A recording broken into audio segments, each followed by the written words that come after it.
අයිබෝවන් 2021 දෝලනා තරංග පාඩමෙන් වුණ අද අපි හම්බ වෙන්නේ දෝලනා තරංග වල ඉතා වැදගත් කොටසක් වන ස්ථාවර තරංග පිළිබඳව තමයි අද ඔයාලා ඉගෙන ගන්න යන්නේ. ඇත්තටම මේ විදිහේ දෝලනා තරංග පාඩමෙන් භාගයකට වඩා වැඩි ප්‍රමාණයක් අපි අවසන් කරලා තියෙන්නේ. මොනවද කියලා මතක් කරොත් ඉස්සලම තරංග වල පළවෙනි කොටස සරල අනුමාන චලිතය අපි පන්ති වල අවසන් කරා. ඒත් එක්කම තරංග ගුණ පිළිබඳව කතා කරා, තරංග ගුණ ආදර්ශනය ගැන කතා කරා. ඊට පස්සේ විවිධ මාධ්‍ය තුල තරංග ප්‍රවේග ගැන කතා කරා පන්ති තුලදී. ඊට පස්සේ ඩොප්ලර් ආචරණය අවසන් වෙන කොටස තමයි අපිට පන්ති වල කරද්දි මේ ප්‍රශ්න ඇති වුණේ, කොරෝනා ප්‍රශ්න ඇති වුණේ. ඉතින් එතනින් පස්සේ අපි මේ ඔන්ලයින් ක්ලාස් වලදී කතා කරා තරංග පාඩමේ තව වැදගත් කොටසක් මොකද්ද? භූකම්පන, රිච්ටර් පරිමාණ, සුනාමි වගේ දේවල් ඇතිවීම ගැන කතා කරා. භූකම්පන තරංග වර්ගෙම කතා කරා මතකයි. ඒතර යම් වීඩියෝ එකක් බලන්න ඔයාලට මිස් වුණා නම් පන්ති පටන් ගත්ත සෙනින් අතිරේක දවසක් දාලා මම ඔයාලා ගෙන්නලා ඒ වීඩියෝස් ටික ඔක්කොම බලන්න සලස්වලා තමයි උගන්වන්නේ. ඒ නිසා අලුතෙන් සම්බන්ධ වෙන කෙනෙක් ඒක ගැටලුවක් කරගන්න එපා. කරන්න ඕන දේ මේ දැන් උගන්වන ටික හරිය අලුතෙන් සම්බන්ධ වුණා නම් මෙතනින් එහාට ටික හරිය හොඳට ඉගෙන ගන්න එක තමයි කරන්න ඕනේ වෙන්නේ. ඒත් එකම ඩොප්ලර් ආචරණයත් එක්ක එන සොනික් බූම් කොටස අපි කතා කරා. ඉතින් එතකොට අපිට තව දෝලනා තරංග වල ඉතුරු වෙලා තියෙන්නේ. දැන් අද ස්ථාවර තරංග කරපුවාම ඉතුරු වෙන්නේ ලේසර් කියන කොටසයි ඊට පස්සේ ධ්වනිය කියන පොඩි කොටසයි විතර. අතර ලේසරුත් එක දවසකින් කරන්න පුළුවන් කොටසක්, ධ්වනියත් එක දවසකින් කරන්න පුළුවන් කොටසක්. එතකොට අද මේ සතිය කොහොමද මම දෝලනා තරංග වලටයි තැන දෙන්නේ. අද මම ස්ථාවර තරංග කොටස સિદ્ધාන්ත කරලා ඉවර කරනවා. එතකොට චුට්ටක් ඉතුරු වෙයි. ඒකත් එක්ක මම සිකුරාදා දවසේ ඊටු ටික සම්පූර්ණ කරනවා. එතකොට ගැටලුවක් වෙන්නේ නැහැ ඔයාලට. එතකොට බොහෝ විට ඊළඟ දවසේ අපි කතා කරන්නේ ආලෝකයේ කොටස. මම මේ සතියෙන් සතිය මාරුවෙන් මාරුවට යන්නේ. එතකොට පාඩම් දෙකක් යනකොට අපිට නොදැනුවත්ව පාඩම් දෙකම ඉවර වෙනවා. සායක ටියුට් එකක් කරන්න ටික වැඩිපුර කාලයක් හම් වෙනවා. ඔයාලට ඔන්න කර මම නගරවලදී ඔයාලා රෙජිස්ටර් කරද්දී මේ සතියට අවශ්‍ය තරංග ටියුට් එක මේ W1 කියන ටියුට් එකයි ඊට අමතරව ආලෝකයේ කාච සම්බන්ධ ටියුට් එකයි ඊට කලින් ටියුට් එක තමයි ලබා දුන්නේ. ඉතින් එතකොට අද දවසේ කියන්නේ මේ සතිය තුල පාඩම කරන්න දෝලනා තරංග වල W1 කියන ටියුට් එකත් ලබන සතියේ කරන්න OP 3 හෝ 2 කියලා 3 වගේ මොන මතක ටියුට් එකක් දුන්නා. ඒ ඔප්ටික්ස් වල ඒ ටිකත් කරගන්න පුළුවන් ලබන සතියේ. හරි. එහෙනම් මම ඊට පස්සේ කියන්නම් දැන් ස්ථාවර තරංග. අතන මට මතක විදිහට මීට කලින් මම මේක කිව්වා. ස්ථාවර තරංග ඉතා වැදගත් කොටසක් ඔයාලගේ තරංග පාඩමේදී. මොකද ඔයාලගේ සිලබස් එකේ තියෙන ප්‍රැක්ටිකල් වලින් 42ක් විතර තියෙනවා. පොඩ්ඩක් එහෙම වෙනවා කාච වගේ දේවල් වල ප්‍රැක්ටිකල් එකක් කියවට සමානව ප්‍රැක්ටිකල් 3ක් විදිහට අපිට සලකන්න පුළුවන් දේවල් තියෙනවා. ඒවත් එක ඒ ප්‍රැක්ටිකල් ලිස්ට් එකෙන් ප්‍රැක්ටිකල් 4ක්, ඒ කියන්නේ දෝලනා තරංග පාඩමෙන් තියෙන ප්‍රැක්ටිකල් 6න් 4ක්ම තියෙන්නේ මෙන්න මේ ස්ථාවර තරංග සම්බන්ධයි. ඊටු දෙක තියෙන්නේ සරල අනුවර්තයෙන්. අර ඔර්ලෝසු බට්ටාව ලම්බ බට්ටාගේ ඊළඟට දුන්න කෙල්ලෝ ස්කන්ධයක් අරගෙන දුන්නේ දුරුනීතේ වගේ දේවල් හොයන එකයි තමයි මුල් පරීක්ෂණ දෙක. ඊටු පරීක්ෂණ 4ම තියෙන්නේ ස්ථාවර තරංග වලින්. ඉතින් ඒ නිසා දෝලනා තරංග වලින් ව්‍යුහගත රචනා ප්‍රශ්නයක් එනවා නම් බොහෝ විට ඉඩ තියෙන්නේ මෙන්න මේ ස්ථාවර තරංග කොටසෙන් ප්‍රශ්නයක් එන්න. පාස් පේපර්ස් වල අරන් බැලුවොත් සාමාන්‍ය ක්‍රමයේ තමයි අවුරුද්දක් කර අවුරුද්දක් තමයි ව්‍යුහගත රචනා ප්‍රශ්නයක් එන්නේ දෝලනා තරංග වලින්. ඉතින් ඒ ආපු අවුරුදු බැලුවොත් එimhe සාමාන්‍ය පහුගිය අවුරුදු 15ක විතර බැලුවොත් සාමාන්‍යයෙන් 10ක විතර ප්‍රමාණයක් මෙන්න මේ ඒ කියන්නේ පේපර්ස් අවුරුදු 15ක් ගත්තොත් අවුරුදු 15ෙම දෝලනා තරංග ව්‍යුහගත නැහැ.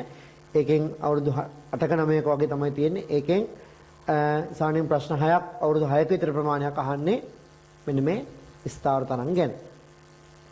ස්ථාවර තරංග වලින් ධ්වනිමානය හෝ අනුනාද නලය විදිහේ තමයි මේ ස්ථාවර තරංග ප්‍රශ්නයක් ව්‍යුහගත රචනා ප්‍රශ්නයක් විදිහට එන්නේ. ප්‍රැක්ටිකල් එකක් විදිහට එන්නේ. ඒ ව්‍යුහගත රචනා ප්‍රශ්නේ ගත්තොත් නේ ඒත් එක්කම මේ ස්ථාවර තරංග කොටසෙන් රචනා ප්‍රශ්නයක් එන්නත් ගොඩක් ඉඩ තියෙනවා. ඔය පහුගිය අවුරුදු 5ක විතර බැලුවොත් එහෙම ඔය බටනාලාවක් වගේ එහෙම නාදවන විදිහෙම බලලා හොඳ රචනා ප්‍රශ්නයක් ආවා. ඒවා හරි වැදගත් යෙදීම්. මොකද සංගීතය වගේ තැන්වලදී ගිටාර එකක් ගහද්දී වයලින් එකක් ප්ලේ කරද්දී ඊට පස්සේ බටනලාවක් වාදනය කරද්දී හරි බටනලාව පිපෙනකොට ඔය වගේ තැන්වල මේ ස්ථාවර තරංග කියන දේ ඉතා වැදගත්. ඒ මොනවද කියලායි අද අපි ඉගෙන ගන්න යන්නේ. පාඩම පටන් ගන්න කලින් චූටි දෙයක් කියන්න තියෙනවා. මොකද්ද මේ ඇත්තටම ඔයාලට මේ වීඩියෝ එක බලද්දිත් දැනෙනවද මේ කැමරා එකේ පොඩි නොයිස් එකක් එනවා රෝංගාර සද්දයක් එනවා. ඒක ඔයාලගේ ඉගෙන ගැනීමට පොඩි බාධාවක් ඇත්තටම. ඉතින් ඒක අමතක කරලා පාඩමට අවධානය යොමු කරන්න කියලායි කියන්න තියෙන්නේ. මොකද කැමරා එක රිපෙයාර් එකක් කරන්න ගියත් අඩුම ගානේ සතියක්වත් යනවා. මොකද කොළඹවල එහෙම කොළඹින් කරගන්න ඕනේ. ඉතින් ඒත් එක්කම අලුතෙන් කැමරා එකක් ගන්න එකක් දවසින් දෙකකින් කරන්න අමාරුයි. හරි හොඳ එකක් ගන්න ඕනේ. ඉතින් ඒවත් එක්කම මේ ඒ වගේ පොඩි අඩුපාඩු දරාගෙන අපිට ඉස්සරහට කරගෙන යන්න වෙන්නේ. මොකද කැමරා එක සතියක් තිබුණ නැත්නම් ඔයාලට සතියක් මේ විදිහට පාඩම කරන්න අමාරුයි. නිකන් පොඩි ස්මාර්ට් ෆෝන් එකකින් කරොත් ඔයාලට මේ විදිහටවත් ක්වොලිටියට එන්නේ නැහැ. ඉතින් ඒ හින්දා අපි මේ අපහසුව අමතක කරලා පාඩම කරගෙන යමු. එහෙනම් මාතෘකාවල යන්න ස්ථාවර තරංග ස්ටේෂනරි වේව්ස් කියලා අපි කියනවා. ස්ථාවර තරංග නැත්නම් ස්ටේෂනරි වේව්ස්.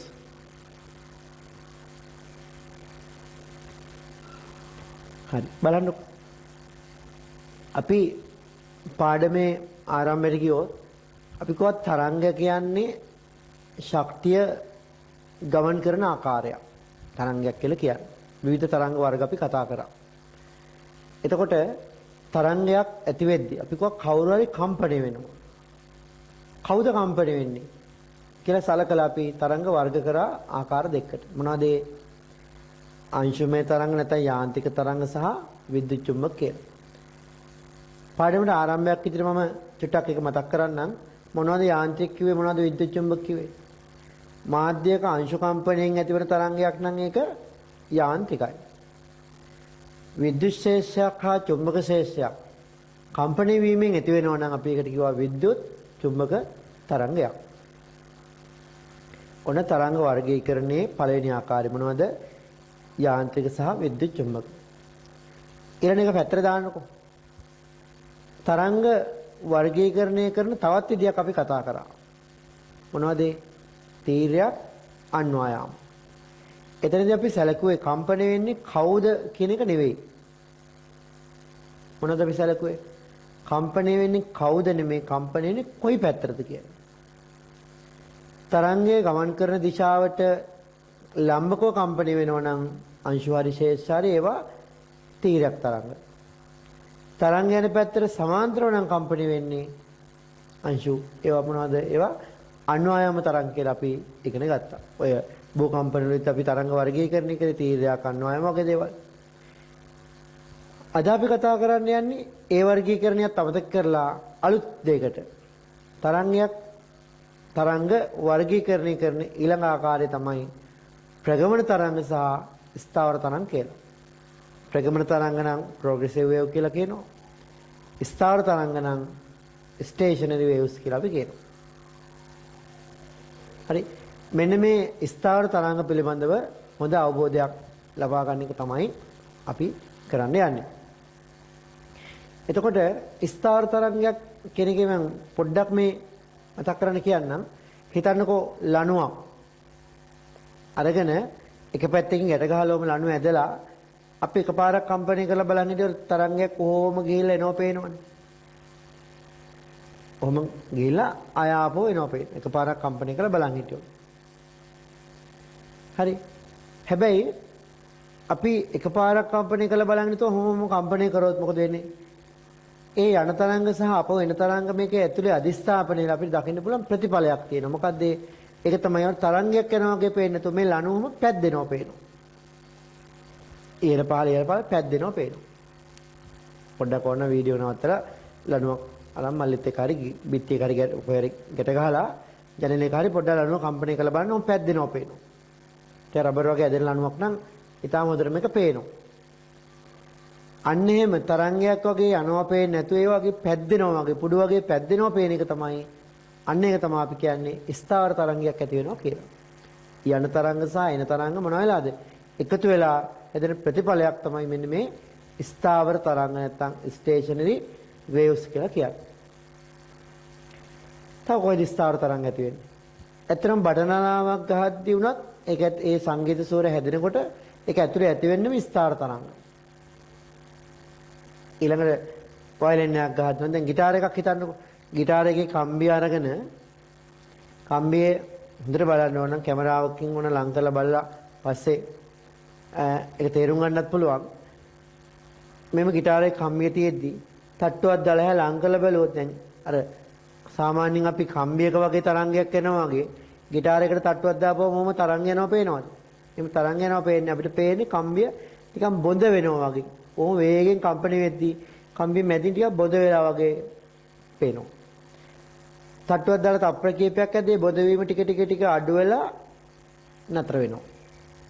අන්න ඔය කම්පන විස්තර ටික ටික අඩු වෙලා නවතිනවට අපි පරිමන්දනය වෙනවා කියලා කිව්වේ.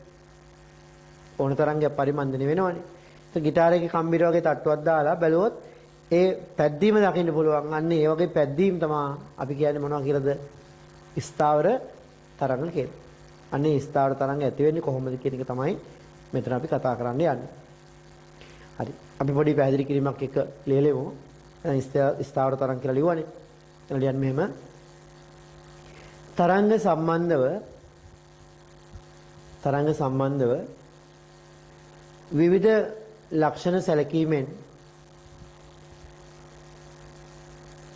විවිධ ලක්ෂණ සැලකීමෙන්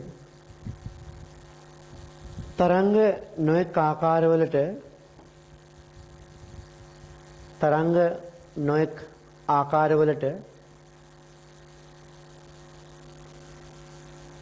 වර්ගීකරණය කළ හැකිය.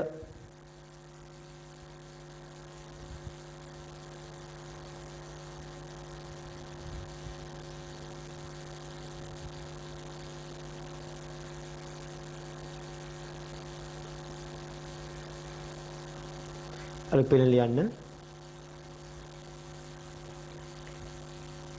මාධ්‍යක අංශු කම්පණයෙන්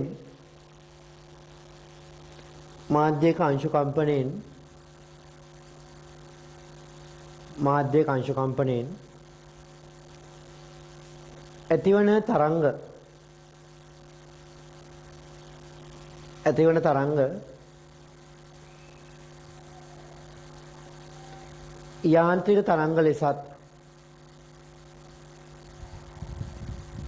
යාන්ත්‍රික තරංග ලෙසත් විද්‍යුත් ශේෂ සහ චුම්බක ශේෂ කම්පණයෙන්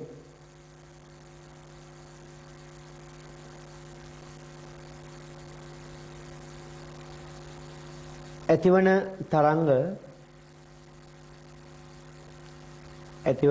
තරංග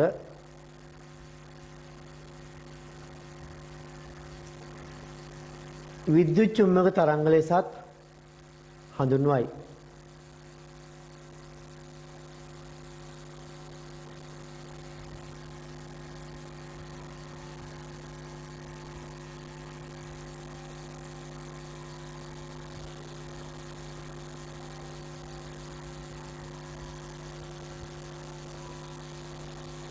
අල්පෙන ලියන්න.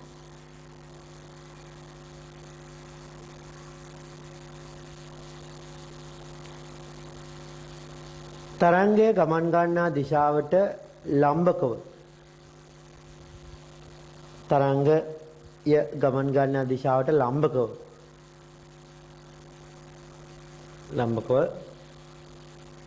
अंशु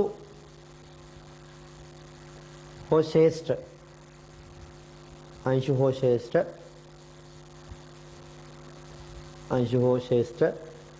कंपनी वीमेन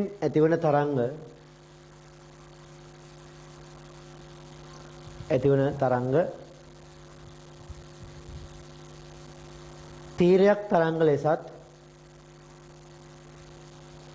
තීරයක් තරංග ලෙසත්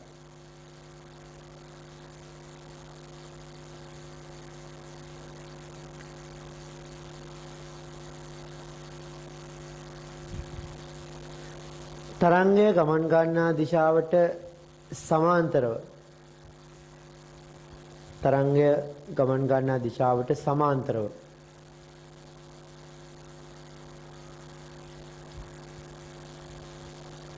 අංශු කම්පණයෙන් ඇතිවන තරංග අංශු කම්පණයෙන් ඇතිවන තරංග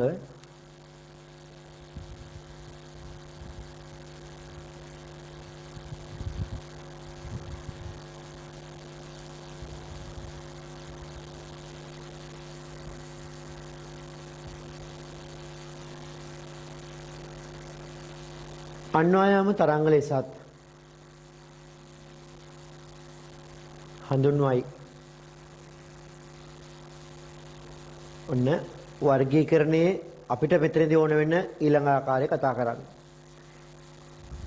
එහෙනම් මේ බලන්න. යාන්ත්‍රිකද විද්‍යුත් චුම්බකද කියද්දී අපි බැලුවේ කවුද කම්පණය වෙන්නේ කියලානේ. තීරයක්ද අන්වායාමද කියලා බලද්දී අපි කිව්වේ කොහෙටද කම්පණය වෙන්නේ කියලානේ. මෙතනදී අපි තරංග වර්ගීකරණය කරනවා එකක් ප්‍රගමන තරංග progressive wave සහ අනිත් එක මොකක්ද ස්ථාවර තරංග නැත්නම් stationary waves කියලා. මෙතනදී මොකක්ද අපි සලකා බලන සිද්ධිය පදනම එම වර්ගීකරණය කරන්න. අන්නේ සිද්ධිය පදනම තමයි තරංගයක් ගමන් කරද්දී ශක්තිය යනවද නැද්ද කියන එක. ඇත්තටම ආලට හිතෙන්න පුළුවන් ඉතින් තරංග කියන්නේ ශක්තිය ගෙනියන ක්‍රමයක් නේ. ශක්තිය නැතුවත් තරංග තියෙන්න පුළුවන්ද කියලා. ඇත්තටම ශක්තිය ගෙනියන්නේ නැති තරංග නැහැ. තරංගයකට ශක්තිය ගෙනියනවා. හැබැයි එහෙම ශක්තිය ගෙනියන තරංගම එකතු වෙලා වෙන සමස්ත ප්‍රතිඵලයක් තමයි මෙන්න මේ ස්ථාවර තරංග කියලා කියන්නේ. ශක්තිය ගෙනියන තරංගම අධිස්ථාපනය ද කියන්නේ එකතු වීමෙන් ඇතිවන සමස්ත ප්‍රතිඵලයට තමයි අපි කියන්නේ මොකක් කියලාද ස්ථාවර තරංගයක් කියලා. එතකොට ස්ථාවර තරංගයක් ඇති වුණා කියන්නේ ශක්තිය යන්නේ නෑ වගේ. චූට්ට යන්න පුළුවන්. නමුත් සාමාන්‍යයෙන් සමස්තයක් ලෙස අපි ස්ථාවර තරංගයක් කියලා කියන්නේ ශක්තිය ගමන් නොකරන තරංගයක්. ප්‍රගමන තරංගයක් කියලා කියන්නේ ශක්තිය ගමන් කරන තරංගයක්. එහෙනම් ශක්තිය ගමන් කරනවද නැද්ද කියන එක සලකලා තමයි අපි වර්ගීකරණය කරන්නේ. ශක්තිය ගමන් කරනව මොනවද? ප්‍රගමන තරංග කියනවා. ශක්තිය ගමන් නොකරනවට අපි මොනවා කියනවද? ස්ථාවර තරංග කියලා කියනවා. එහෙනම් ඔන්න හොඳට මතක් කරගන්න. කවුද කම්පණය වෙන්නේ? එහෙම හිතුවොත් යාන්ත්‍රික විද්‍යුත් චුම්බක. කොහෙටද කම්පණය වෙන්නේ? තීරයක් අන්වායාම. ශක්තිය ගෙනියනවද නැද්ද? ගෙනියනවා නම් ප්‍රගමන, ගෙනියන්නේ නැත්නම් ස්ථාවර එමය එන්නේ. එනලු පෙළ ලියන්න. තරංගයකදී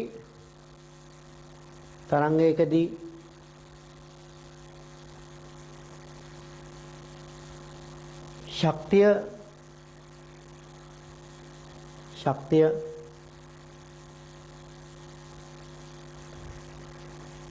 ගමන් ගන්න ආකාරය තරංගයේදී ශක්ති ගමන් කිරීම මොලියන්නේ. තරංගයකදී ශක්ති ගමන් කිරීම සැලකීමෙන්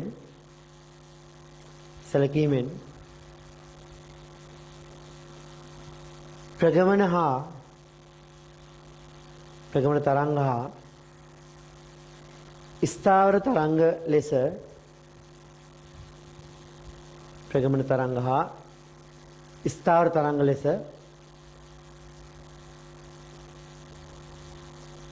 තරංග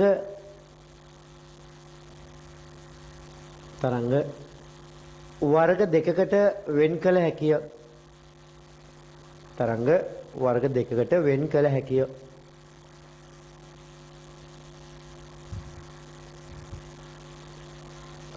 හරි. දැන් අහගන්නකො. මොනවද ප්‍රගමන තරංග කියන්නේ? ශක්තිය ගමන් කරන ඒවානේ. මොනවද? සූර්යයාගේ ඉඳලා පෘථිවියට එන හැම ඔය ආලෝකයේ වගේ සියලුම විද්‍යුත් චුම්බක තරංග ඔක්කොම ප්‍රගමන පැත්තට වැටෙනවා. භූකම්පන වගේ අවස්ථා හැම එකද භූකම්පනයකදී අපි කියවනේ පී තරංග තියෙනවා, S තරංග තියෙනවා, ඒවා බොඩි වේව්, දේ තරංග. ඊට පස්සේ ලෝහ තරංග, රේලි තරංග ඒවා ඔක්කොම පෘෂ්ඨික තරංග ඒවා ඔක්කොම ශක්තිය ගෙනියනවා. ගෙවල් කඩාන බිඳගෙන යන්නේ ඔය ශක්තිය ගෙනියන තරංග. ඒ තරංගයේ ශක්තිය නිසානේ ඒවා කඩාන බිඳන් යන්නේ නැගිලි පාලම් වගේ දේවල් පවා. ඊළඟට සුනාමියක් එනවා කියන තරංගයක් ඒ ඔක්කොම ප්‍රගමන. ලණුවක් කම්පණය කරපුවම තරංගයක් යනවා කියන්නේ ප්‍රගමන. එනවා කියන්නේ ප්‍රගමන. මම කතා කරන ශබ්ද වාලකාවට ඇවිල්ලා ඇහෙනවා කියන්නේ මේ ඇම්ප් කතාන්දර මේ ඉන්ටර්නෙට් හරහා ගන්න එක මතක කරන්නකෝ මේ පන්ති කාමරය තුල අපි ඉන්නකොට මම කතා කරන දේ වාලට ඇහෙනවා කියන්නේ ඒක එන්නේ ශක්තිය ගෙනින තරංගයක් වාලකාවට එන්නේ. ඒ ඔක්කොම ප්‍රගමන. මොනවද ස්ථාවර කියන්නේ?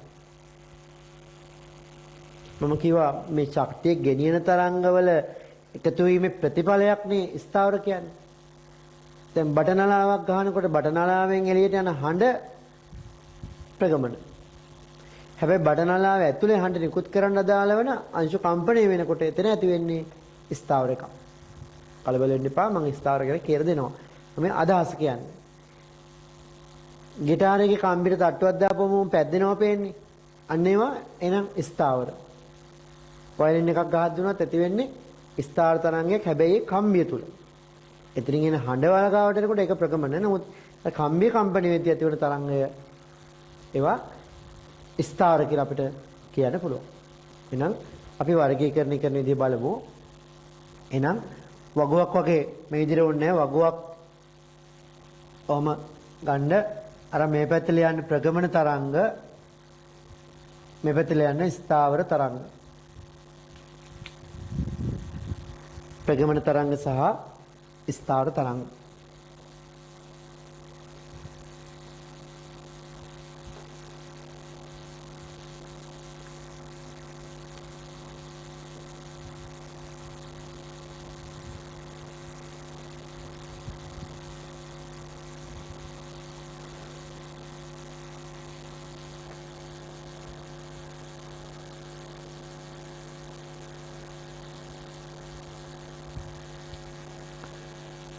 ප්‍රගමන ස්ථාවර වලටදී ප්‍රගමන පැත්තේ ඉස්සෙල්ලම ලියන්න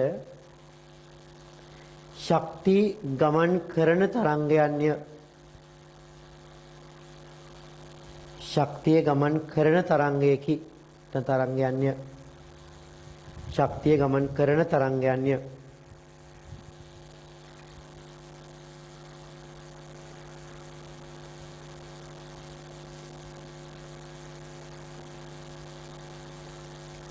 ඊට පස්සේ ස්ථාවර පැත්තට යන්න ස්ථාවර පැත්තට යන්න ශක්තිය ගමන් කරන තරංග ශක්තිය ගමන් කරන තරංග අධිස්ථාපනීය වීමෙන් සෑදෙන අධිස්ථාපනීය වීමෙන් සෑදෙන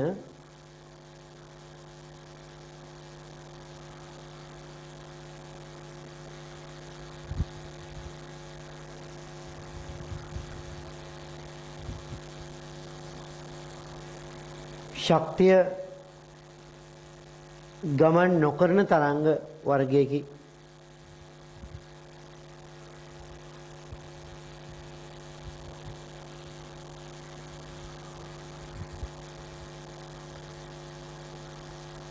දැන් මම ඔක තව පොඩ්ඩක් කියන්නම්. ඇත්තටම තවත් ඔයාලට හිතෙනවා ඇතිනේ කොහොමද මේ ප්‍රගමන ඇතුළේ ස්ථාවර වෙන්නේ කියලා. දැන් මෙහෙම හිතන්නකෝ. ඔන්න හිතමු අපි තරංගයකදී ශක්තිය ගෙනිනවා මේ පැත්තට. අපි හිතමුකෝ ওই තරංගය මගින් තප්පරයට ජූල් 100ක ශක්තියක් ගෙනියනවා කියලා. ඔක මොන තරංගයක්ද? ඔක අනිවාර්යයෙන්ම ප්‍රගමන තරංගයක්. ඔය මාත්‍ය ওই වෙලාවෙම තවත් තරංගයක් එනවා මේ පැත්තට. එයාගෙත් අපි හිතමු ජූල් 100ක් තියෙනවා තප්පරයට. එතකොට දැන් ශක්තිය අදිශයක් බව ඇත්ත. ඒතකොට ශක්තිය අදිශයන් නම් දිශාවක් කොහෙද කියලා හිතෙන්න පුළුවන්. ශක්තිය අදිශයක් වුණාට මේ ශක්තිය තරංගයේ යන දිශාවක් තියෙනවානේ. ඒතර මේ තරංගයේ මගින් ශක්තිය ගෙන්නේ මේ පැත්තට. මේ තරංගයේ ශක්තිය ගෙනියන්නේ අර පැත්තට. එතකොට උඩ තරංගයේ විතරක් තිබ්බනම් ඒක ප්‍රගමන එකක් මේ පැත්තට ශක්තිය ගේනවා. යට තරංගයේ විතරක් තිබුණා නම් අර පැත්තට ශක්තිය ගෙනියනවා. ඒක ප්‍රගමන මේක ප්‍රගමන. හැබැයි ඔය තරංග දෙකම එකවර ඇති වුණොත් මාධ්‍යයක් තුල මොනවා වෙයිද? එහෙටත් 100 ගාන යනවා මෙහෙටත් 100 ගාන යනවා. එතකොට මේ මාධ්‍ය තුල කොහෙටද ශක්තිය යන්නේ? තප්පරයට කීයක් යනවද? මෙහෙට 100ක් යනවා, මෙහෙට 100ක් යනවා. එහෙම හිතුවොත් අපිට තල අදහසක් එනවා. මොකද්ද? මේ මාධ්‍ය තුල එහෙටවත් මෙහෙටවත් ශක්තිය ගමන් කරන්නේ නැහැ කියන අර්ථය අපිට ගන්න පුළුවන්. අන්න ඒ වගේ දෙයක් තමයි ස්ථාවර කියන්නේ.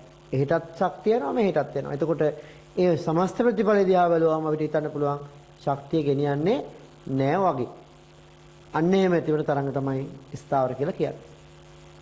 දැන් ඔයාලට අදහසක් එන්න ඕන. ස්ථාවර තරංග ඇති වෙන්න මොනවද අවශ්‍යතාව? එක තරංගයකින් ස්ථාවර ඇති වෙනවද? පැහැදිලිව නෑ. පැහැදිලිව නෑ. එක තරංගයකින් කවමදාවත් ස්ථාවර තරංගයක් ඇති වෙන්නේ නෑ. ස්ථාවර තරංගයක් ඇති වෙන්න අඩුම තරමින් තරංග කීයක්වත් ඕනේ? තරංග දෙකක්වත් ඕනේ. දෙපැත්තේ නේව තියෙන්නේ. අඩුම තරමින් තරංග දෙකක්වත් තියෙන්නේ. ඒ අඩුම තරමින් කියන්නේ. ඉතින් තරංග 3-4ක් තිබිලත් දෙපැත්තට එහෙම ගිහිල්ලා කොහොම ශක්තිය සමස්ත බිඳු වෙන්න පුළුවන්. සත් තරංග එකකින් බෑ දෙකක් හෝ ඊට වැඩි ගාණක් තියෙන්න ඕන. අපි සාමාන්‍යයෙන් කතා කරන්නේ තරංග දෙකක් තියෙන අවස්ථා. එතකොට තරංග දෙකක්වත් තියෙන්න ඕනේ. ඒ තරංග එක පැත්තට යන්න ඕනේ, දෙපැත්තට යන්න ඕනේ. දෙන්න මේ පැත්තට ගියත් දෙන්න මේ පැත්තට ගියත් ස්ථාවර වෙන්නේ නැහැ. තරංග දෙක එකම පැත්තට ගිහිල්ලා බෑ. තරංග දෙක මොකද වෙන්නේ? එක්කෙනෙක් මෙහෙන් එනවනම් අනිත් එක්කන මෙහෙන් එන්න දෙපැත්තට එන්න ඕනේ. එතකොට තමයි ශක්ති ප්‍රගමණය බිඳුවක් වෙන්න පුළුවන්. දෙන්නම මේ පැත්තට ගියත් හරියන්නේ නැහැ. දෙන්නම මේ පැත්තට ගියත් හරියන්නේ නැහැ. විරුද්ධ පැති වලට යන්න ඕනේ. ඕක තමයි ඊළඟ සිද්ධිය වෙන්නේ. හරි. එහෙනම් ප්‍රගමන ස්ථාවර අපි වගුව ගත්තා. පළවෙනි කරුණ ලියුවා. ඒක ඉරක් ගන්න. එතකොට පළවෙනි කරුණ ඉවරයි. ප්‍රගමන කියන්නේ ශක්තිය ගමන් කරන, ස්ථාවර කියන්නේ ශක්තිය ගමන් නොකරන කියන අර්ථය තමයි තියෙන්නේ.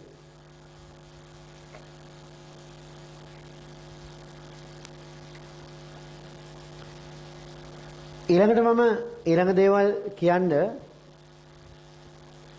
චුට්ටක් මේ සිද්ධිය පැහැදිලි කරන්නම්. දැන් මොහොතේ යන රැල්ලක් ගත්තොත් මෙහෙමනේ. ඒක මොකක්ද? ඒක ප්‍රගමන තරංගයක් ශක්තිය ගෙනියනවා. ඒක ප්‍රගමන වගේම කොහොම රැළිය ඇති වෙනවා නම් ශීර්ෂ නිම්න මේක තීරයක්. මේ වගේ තැන් අපි කිව්වා ශීර්ෂ. මම කිව්වා නිම්න කියලා නේද? ඔහොමයි එන්නේ. ශීර්ෂ නිම්න. ඔක ප්‍රගමන එකක් නේ. ස්ථාවර එකක් ඇති වෙන්නේ කොහොමද? මම මේක ලේසින් කියන්නම්. දැන් ඔය গিitarයක වගේ කම්බියක් තුල කම්පණය කරාම ඇති වෙන්න පුළුවන් සරලම ස්ථාවර තරංග හැඩය තමයි වෙන්නේ මේක. එතකොට අර තරංග එහාට යනවා මෙහාට යනවා පේන්නේ නැහැ. අපිට පේන මේක පැද්දෙනවා වගේ නෝම.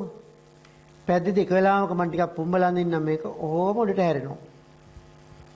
ඔහොම අර කොකෝ ගෙඩිය වගේ ලොකුවට පිම්මෙන්නේ නැහැ. චූට්ටන්න මුත් මම මේක පේන්න හොඳට අඳින්නම්. ඔහොම ඉස්සෙනවා. ඉස්සලා ඒ කියන්නේ ඔක්කොම උඩ. ඊළඟ මොහොතේ මේ තත්ත්වයට එනවා. ඊළඟ මොහොතේ මේ තත්ත්වයට එනවා. ඊළඟ මොහොතේ තිරස් වෙනවා. ඊළඟ මොහොතේ මෙහෙම එනවා. ඊළඟ මොහොතේ මෙහෙම වෙනවා. ඔන්න ඔය වගේ මම තව කඳින්නම්. ඔය වගේ පොඩුවක් විදිහට මෙන්න මේ ඉහළ පහළ මොකද වෙන්නේ? පැද්දෙනවා. එතකොට තමයි අපිට අර බොඳ වෙලා වගේ පේන්නේ. මොහොත රැල්ල ගන්නවා වගේ යනවා පේන්නේ නැහනේ. යන්නෙත් එකක් වේගෙන්. එතකොට මේකේ යනවා පේන්නේ නැහැ. යන ඒවා එන ඒවා එකතු වෙලා තමයි මොනව වෙන්නද? මෙන්න මේ විස්තර තරංගයක් හැදෙන්නේ.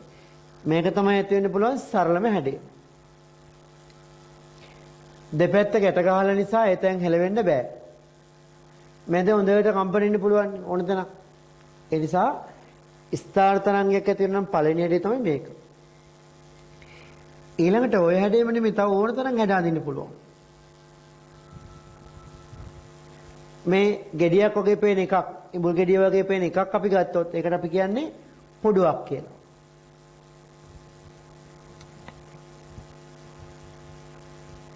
පොඩුවක්. මේක තමයි සරලම හැඩය. ඊට පස්සේ මේ කම්බි තුල එක පොඩුවක් නැතුව පොඩු දෙකක් එන්නත් පුළුවන්. ඒ කියන්නේ මෙහෙම. මම පුඩු දෙකක් වුණ දෙකට බෙදාගත්තා. මේ පැත්තෙන් උඩට යද්දි මේ පැත්තෙන් යටට යනවා. මෙහෙම එද්දි මෙහෙම ඔය වගේ.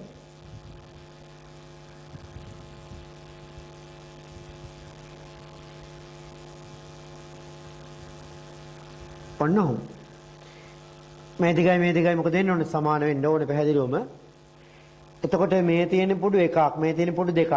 ඊට පස්සේ පුඩු 3ක් 4ක් ඕන තරම් අඳින්න පුළුවන්. ඔය වගේ පුඩු 3ක් අඳින්න නම් තුනට බෙදන්න මෙහෙන් උඩට අඳිනවා නම් මේ යටට එන්න ඕනේ. ආයෙ මේ පැත්තෙන් උඩ එන්න ඕනේ. මෙහෙන් ඔහොම අඳිනකොට මේ පැත්තට අඳින්න ඕනේ, මෙහෙන් උඩට අඳින්න ඕනේ. ඔය වගේ. තිරස් නම් තිරස්. මේ යටට යනවා නම් මෙහෙන් උඩට එන්න ඕනේ, මෙහෙන් යටට යන්න ඕනේ. ඔය වගේ. යටම නම් මෙන් උඩට විස්සෙනවා. ආයෙ මේ යටම එන්නේ ඔය වගේ. ඔන්න පුඩු ඇති වෙන ආකාරය. හොඳට බලන්න. මේ තියෙන්නේ සරලම ආකාරය, මේ තියෙන ඊළඟ ආකාරය, මේ තියෙන්නේ ඊළඟ ආකාරය. ඔන්න ඔහොමයි. හරි. මෙන්න මේ ස්ථාර තරංග විවිධ හැඩවලින් ඇති වෙන්නේ. මේ කොහොමද වෙන්නේ කියලා මම ඊළඟට කියලා දෙනවා. හරි. නමුත් මේ ඇති වෙන ආකාරය පිළිබඳව හොඳට තේරුම් ගන්න තියෙනවා. ඊළඟට මෙන්න මේ ස්ථාර තරංග වල ලක්ෂණ ගැන ස්ථාර තරංග වල කරුණු කිහිපයක් පිළිබඳව මම කියලා දෙන්න ඕන. ස්ථාර තරංගයක් ඔයාලා අඳිනකොට පුඩු එකක් අඳින්න පුළුවන්, දෙකක් අඳින්න පුළුවන්, තුනක්, හතරක්, පහක් අඳින්න පුළුවන්. ඒ පුඩු අඳිද්දී මෙන්න මේ වගේ විස්තරය බිඳු වෙච්ච තැන්, මේ වගේ තැන්, මේක නම් හතරක් තියෙනවා. ඒ වගේ පිම්බිලා නැති අර කම්පණේ නෑ වගේ පේන තැන් අපි කියන්නේ මොනවා කියලාද? නිෂ්පන්ද කියලා. නෝට් කියලා.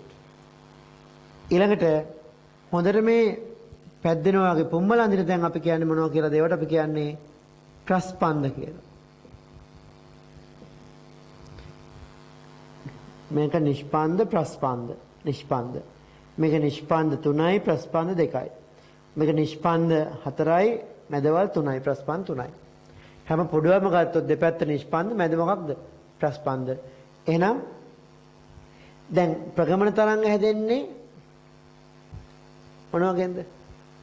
ප්‍රගමන තරංග කිව්වම තීරයක් තියෙන්නත් පුළුවන්, අන්වායම තියෙන්නත් පුළුවන්. තීරයක් නම් ශීර්ෂ නිම්න, ශීර්ෂ නිම්නනේ. අන්වායම නම් මොනවද? සම්පීඩන විරලන, සම්පීඩන විරලන එහෙම තියෙන්නේ. හැබැයි ස්ථාන තරංගයකදී තියෙන්නේ ශීර්ෂ නිම්නවත්, සම්පීඩන විරලනවත් මේ මොනවද? ප්‍රස්පන්ද සහ නිෂ්පන්ද තමයි තියෙන්නේ. ඔක තමයි ප්‍රධාන දේ. එහෙනම් අර වගුවේ ඊළඟට ලියන්න මෙහෙම.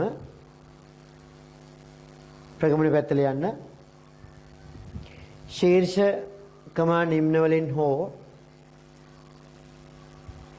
ශීර්ෂ කමා නිම්න වලින් හෝ සම්පීඩන කමා විරලන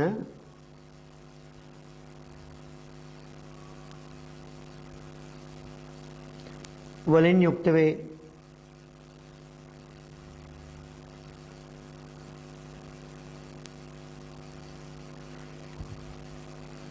මේවා ගත්තොත් ශීර්ෂ නම් කරන්නේ නිම්න. මේවා ගත්තොත් විරලන, මේවා සම්පීඩන. රූප දෙක මැද ගන්න. තීරයක් තරංගයක් නම් ශීර්ෂ සහ නිම්න මාක් කරන්න. අන්වායම එකක් නම් සම්පීඩන සහ විරලන කියනවා මාක් කරන්න. මාක් කරගන්න. රූප දෙක මැද ගන්න. මේවා අපා තාම මේවා ස්ථාවරනේ. මේ විදිහට ඇඳගෙන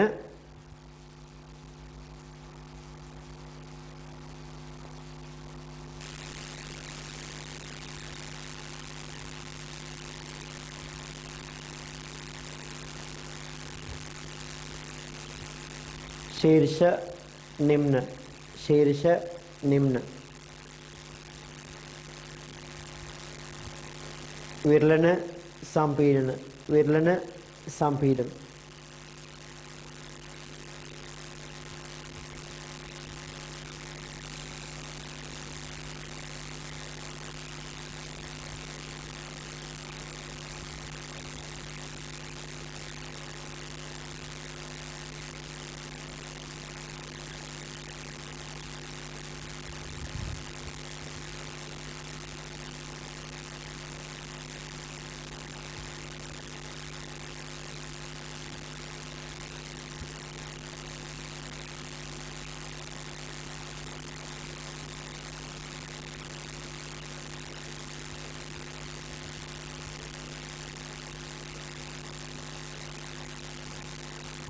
හරි. ඊට පස්සේ ස්ථාවර පැත්තේ ලියන්න ප්‍රස්පන්ද හා නිෂ්පන්ද වලින් යුක්ත වේ. ප්‍රස්පන්ද හා නිෂ්පන්ද වලින් යුක්ත වේ.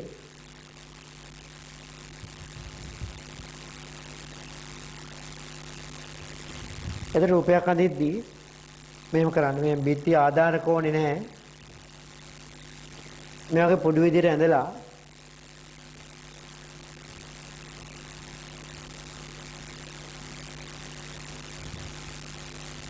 මේ වගේ නම් කරන්න. මේක ප්‍රස්පන්ද, මේක නිෂ්පන්ද. ප්‍රස්පන්ද, නිෂ්පන්ද විදිහට නම් කරන්න.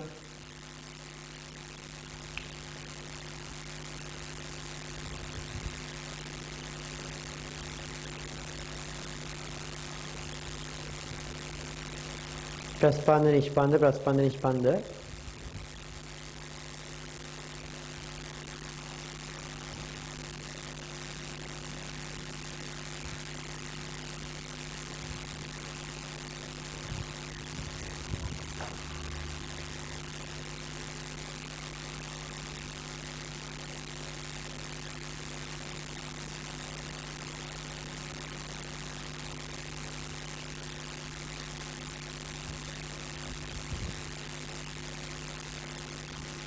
හරි. එහෙනම් ඊළඟ මේ බලන්න. දැන් මේකේ මේ ශීර්ෂයක් නේ. මෙතන නිම්නයක්. අපි දන්නවා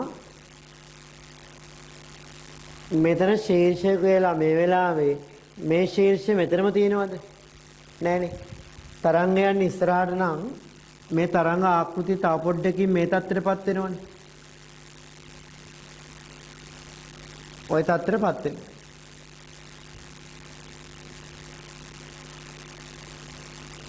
තව ටිකකින් මේ තත්ත්වයටපත් වෙනවා. ඔය වගේ ප්‍රගමන තරංගයක් නම් මේක තීරයක් කියලා ගම ඉස්සරහට යද්දී මේ ශීර්ෂය තව ටිකකින් මෙතන, තව ටිකකින් මෙතන. ඔහොම ශීර්ෂය ඉස්සරහට යනවනේ. නිම්නයත් ඔහොම යනවනේ. එහෙනම් මෙතන හිටපු නිම්න තව ටික වෙලාවකින් මොකද වෙන්නේ? තරංගාකෘතිය මේ වගේ තැනකට යනකොට මේ නිම්නේ තිබ්බ එක මෙතෙන් දිස්සිලා. ඒ නිම්නේ මොකක් බවටපත් වෙනවද? මෙතන නිම්නයක් නේ කියලා එතන දිගටම නිම්න තියෙන්නේ නැහැ.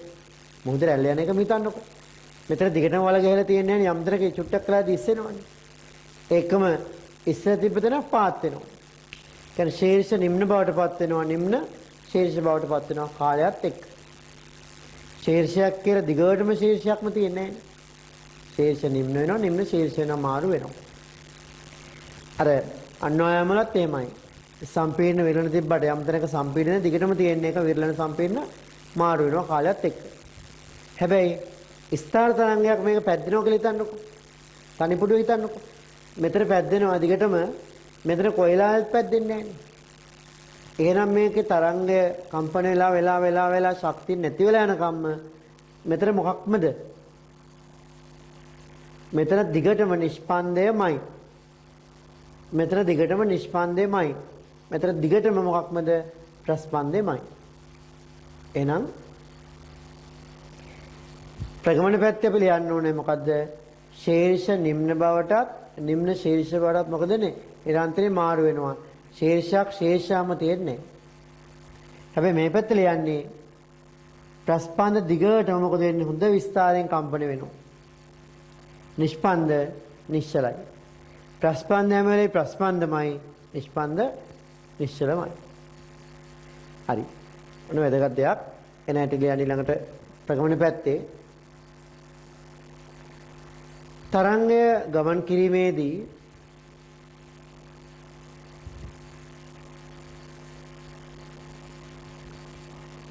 ශීර්ෂ නිම්න ඒ තීරයක් නම් ශීර්ෂ කමා නිම්න හෝ සම්පීඩන විරලන. ඒ කියන්නේ අන්වයම තරංගයක් නම් සම්පීඩන විරලන. ශීර්ෂ නිම්න හෝ සම්පීඩන කමා විරලන වල පිහිටීම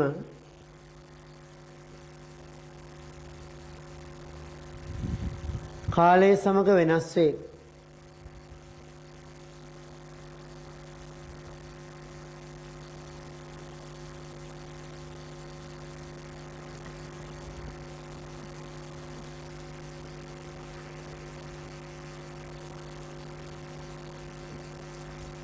හරි.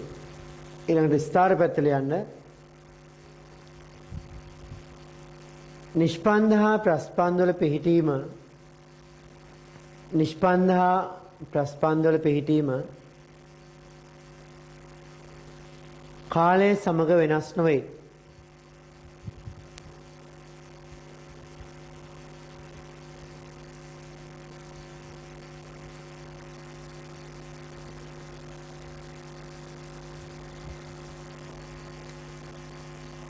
නිෂ්පන්ද දිගටම නිශ්චලව පවතින අතර නිෂ්පන්ද දිගටම නිශ්චලව පවතින අතර ප්‍රස්පන්ද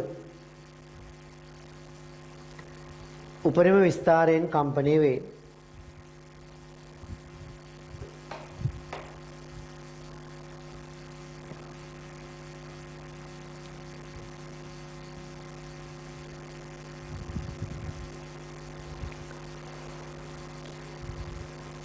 හරි. ඊළඟට හොඳට වැදගත් කරුණු දෙකක් මම කියන්නේ හොඳට අහගන්න. ප්‍රගමන තරංගයකදී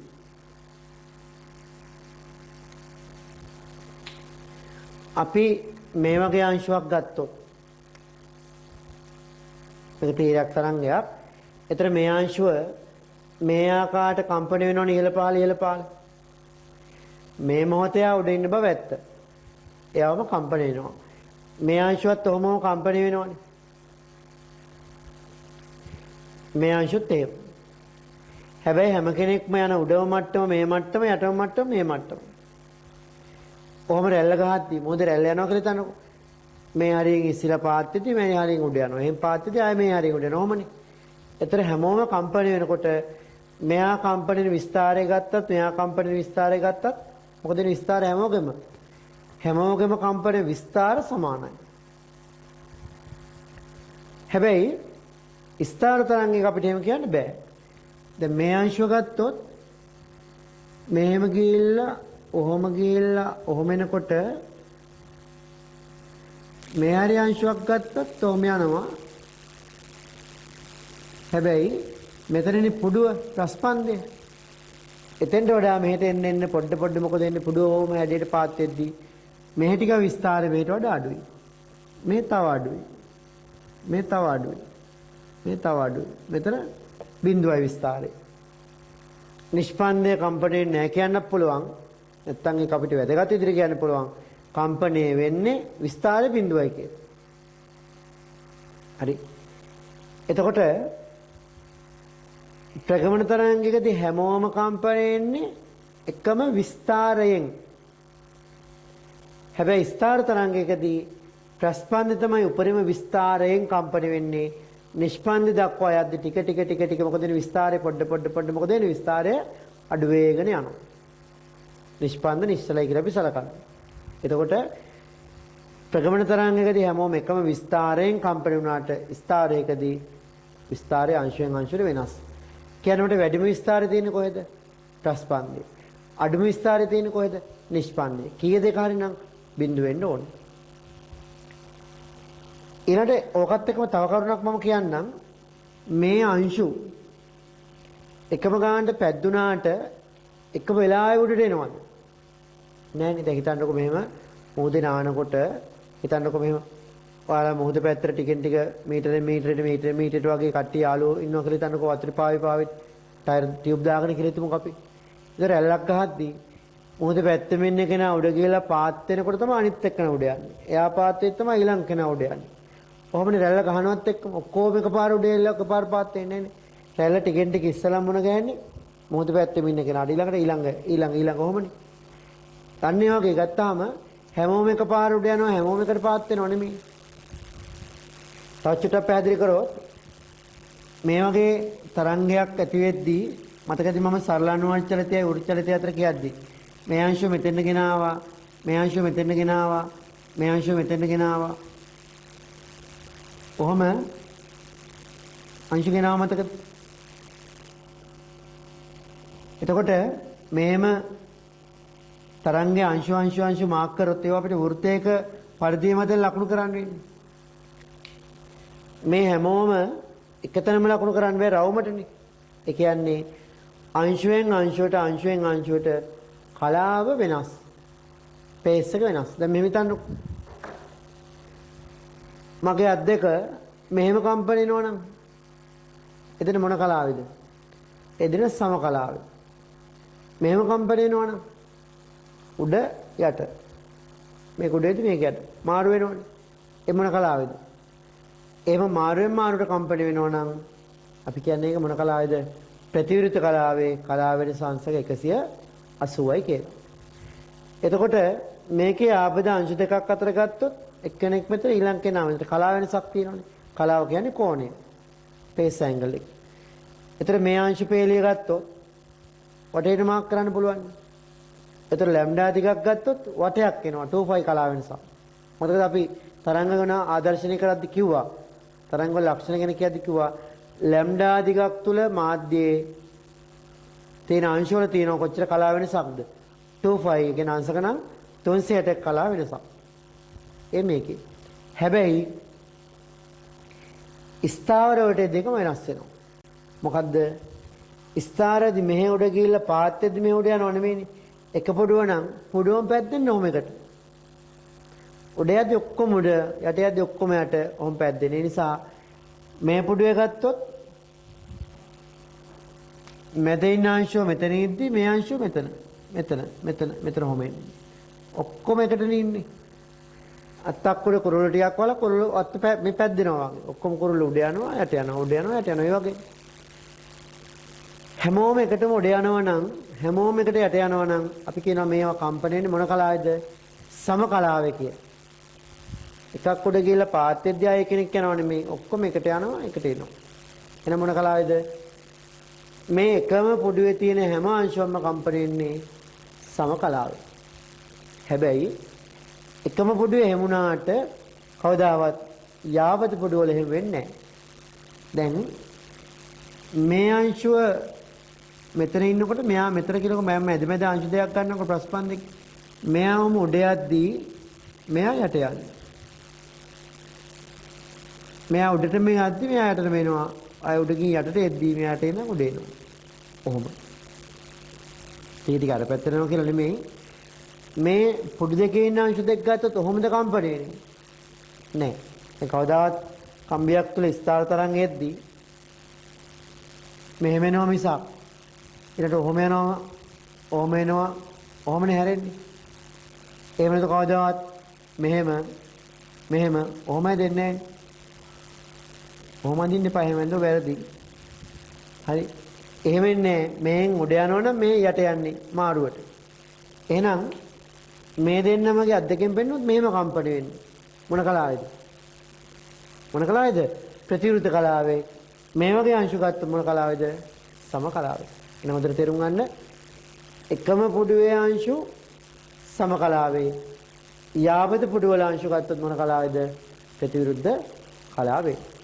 ඒකයි තේරුම් ගන්න ඕන දේ. ඊළඟට තේරුම් ගන්න. මේ අංශු සම කලාවෙම ප්‍රතිවිරුද්ධ කලාව. දැන් මට මෙහෙම කියන්න. මෙතන මම ගන්නවා A කියලා අංශුවක්. මෙතන ගන්නවා B කියලා අංශුවක්. මෙතන ගන්නවා C කියලා අංශුවක්. A උඩ යනකොට මෙව දින්න B යට යනවා. I C උඩ යනවා.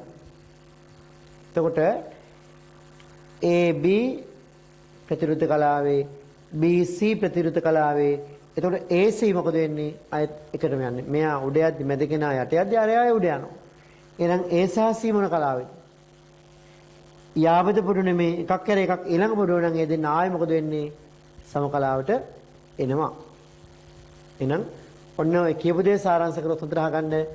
ප්‍රගමන තරංග වල හැම අංශුවකම කම්පන විස්තර සමානයි. අංශයෙන් අංශුවට කලාව වෙනස්.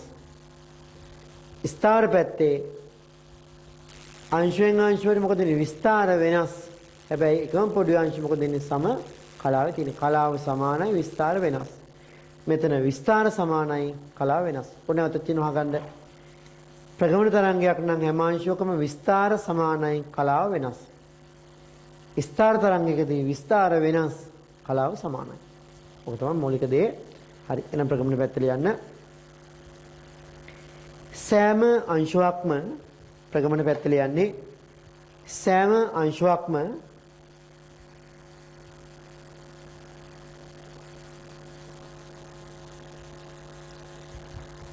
එකම විස්තරයෙන් කම්පණය වේ. එකම විස්තරයෙන් කම්පණය වේ. එකම විස්තරයෙන් කම්පණය වේ.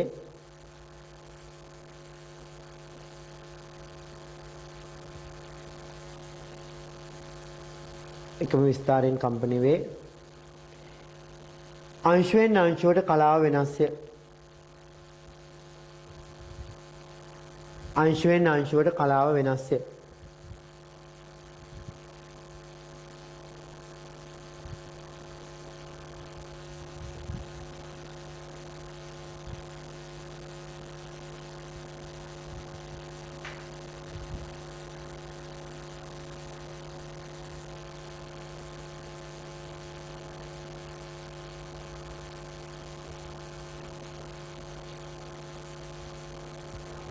ස්ථාර පැත්තෙන් ලියන්න. ප්‍රස්පන්ද උපරිම විස්තරයෙන් කම්පණය වන අතර ප්‍රස්පන්ද උපරිම විස්තරයෙන් කම්පණය වන අතර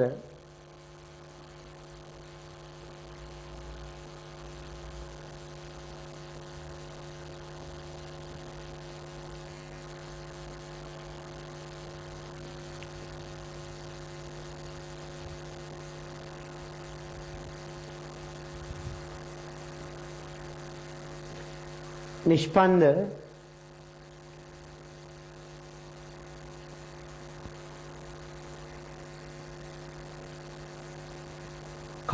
කම්පණය නොවේ. කම්පණය නොවේ. ප්‍රස්පන්දයක සිට නිෂ්පන්දයක් දක්වා යාමේදී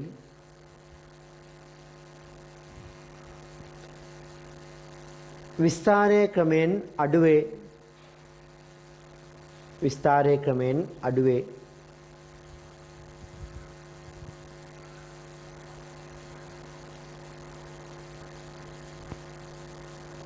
ඒත් එක්ක මොන්න රතු පැනල් ඉවත් කමන්නේ මේක.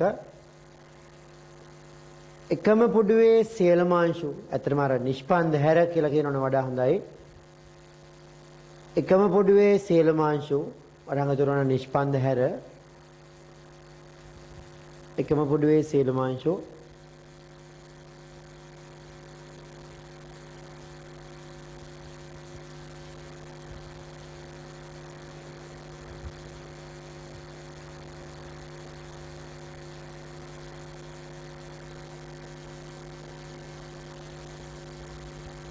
එකම පොඩුවේ සියලුම අංශු සමකලාවේ කම්පණය වන අතර සමකලාවේ කම්පණය වන අතර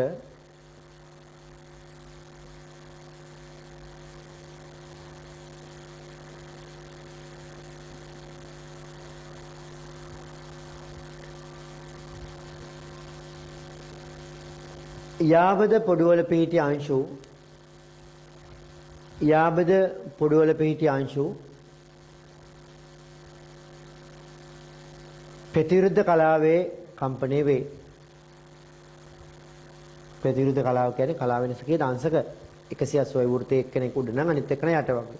එක්කෙනෙක් මේ පැත්තේ අනිත් එක්කන අනිත් පැත්තේ වගේ.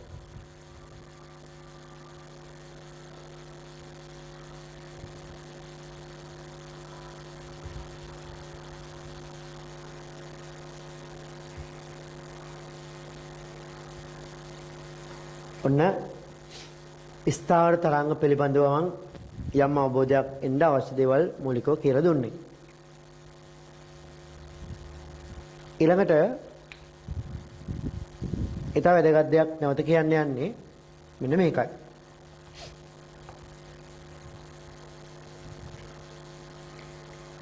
දැන් අපි දන්නවා තීරයක් තරංගයක් ගත්තොත් ලැම්ඩා කියන්නේ මොකක්ද? අනුයාත ශීර්ෂ දෙකක් අතර දුර. එහෙම නැත්නම් අනුයාත මොකක්ද?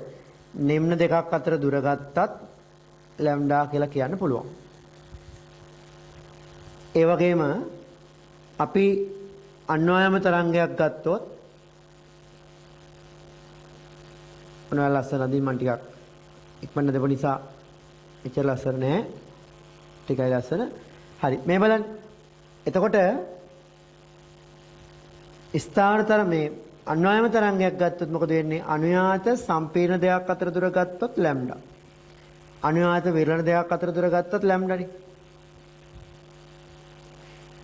එහෙනම් අපි පාඩම කරද්දි කිව්වා අනුයාත ශීර්ෂ දෙකක් අතර එහෙම නැත්නම් අනුයාත නිම්න දෙකක් අතර එහෙම නැත්නම් අනුයාත සම්පීර්ණ දෙයක් අතර නැත්නම් අනුයාත විරල දෙයක් අතර ඔය වගේ අපිට පුළුවන් තරංග ආයාමයේ ගණනය කරන්න. හැබැයි මේ ඔක්කොම ප්‍රගමන තරංග. ස්ථාන තරංග වලට අදාළව මම කිර දෙන්න යන්නේ. හැබැයි මේක පොඩ්ඩක් ලියලා ඉන්න මෙහෙම. ප්‍රගමන පැත්තට යන්න. තීරයක් තරංගයක් නම්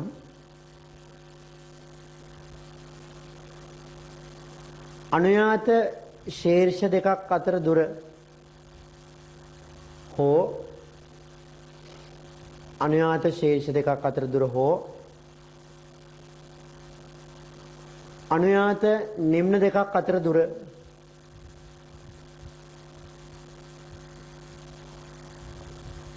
අපි අර්ථයක් වන්නම් මාධ්‍යයේ 2-5 කලාව වෙනසක් තියෙන ලක්ෂ අතර දුර කියලා. එහෙම නැතුව මෙහෙම ගමු.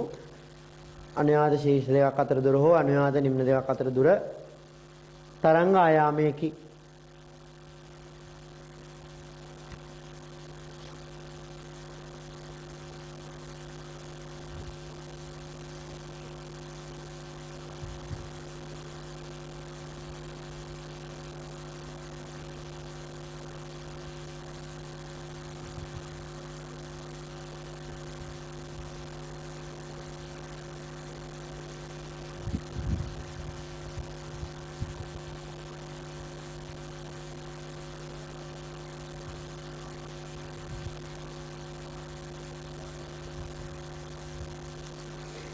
ඊට පස්සේ මේ රූපෙත් පොඩිට අඳ ගන්න.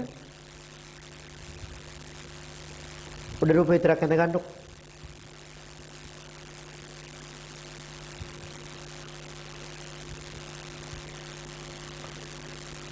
රූපේ අඳින ගමන් පොඩ්ඩක් අහගන්නකො මේ දැන් විභාගේ කවද්ද කියලා අයියලා අක්කලා මාර පීඩනේ නේද ඉන්නේ. ඒකට කමන්නේ මේ අඳින ගමන් අහන්නේ. ඉතින් විභාගේ සැප්තැම්බර් 7 කියන ඇත් එක්ක ගොඩක් අයගේ දෙමව්පියන්ගේ සහ ඔයාලගේ අයියලා අක්කලාගේ මේ විභාගේ ලියන හැමෝගෙම ලොකු පීඩනයකට පත් වෙලා තියෙන. ඇත්තටම සැප්තැම්බර් දාපු එක පුදුම අසාධාරණයි. හැබැයි ඉතින් ගොඩාක් විරෝධය යනවා. බොහෝ විට ඒක ඔක්තෝබර් වලට යයි කියලා මම පෞද්ගලික විශ්වාස කරනවා. හැබැයි ඉතින් මේ යන තත්ත්වය දෙසැම්බර් වගේ නිකන් යන්නේ නැහැ. හරි. එහෙම යන්න ඕනෙත් නැහැ. මොකද මාස 3ක් විතර වලට හොඳ නිමාඩුවක් හම්බුණා අයියලා අක්කලාට. ඉතින් ඒ නිමාඩුවේ වැඩ කරේ නැත්තම් නිකන් ඉඳලා දැන් කල් දාන්න විතරක් හිතන එක වැරදි. කොහොමද සැප්තැම්බර් කරන එක අසාධාරණයි. මොකද මේ හදිසියේ සැප්තැම්බර් කියලා කිව්වනම් කමක් නැහැ. හදිස්සියක් නැතුව කලින් කිව්වනම්. නමුත් අධ්‍යාපන ඇමතුමා බෝල කරලා කිව්වේ මේ දරුවන්ට නිකන් හිතිච්ච දවසක විභාගෙ තියෙනවා. පස්සේ හිතට දුකක් නැතුව පීඩනයක් නැතුව ඕන තරම් කාලය අරන් තියෙනවා. මොකද රටේ අනාගතේ දරුවෝ ඉන්න කියලා. නමුත් ඉතින් දැන් වෙලා තියෙන අනිත් පැත්ත ඒක ලොකු ප්‍රශ්නයක්. හරි. එතකොට බලමු මේක ඇන්දනේ. දැන් ඉතින් යන්නේ ඒ පැත්තෙම ලියන්නේ ප්‍රගමන පැත්තෙම. අන්වායම තරංගයක් සඳහා අතර මම මේවා දෙන්න ඕනේ නැහැ. ස්ථාවර ගැන කිව්වනම් ඇති. ඒත් මම මේ කියන්නේ මේ සිද්ධිය හොඳට ඔළුවට යන්න ඕන නිසා අන්වායාම තරංග සඳහා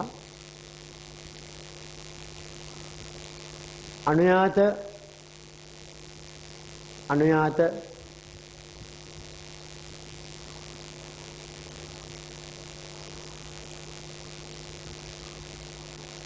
සම්පීඩන දෙකක් අතර දුර හෝ අනුයාත සම්පීඩන දෙකක් අතර දුර හෝ අනුයාත විරලන දෙකක් අතර දුර තරංග ආයාමයකි.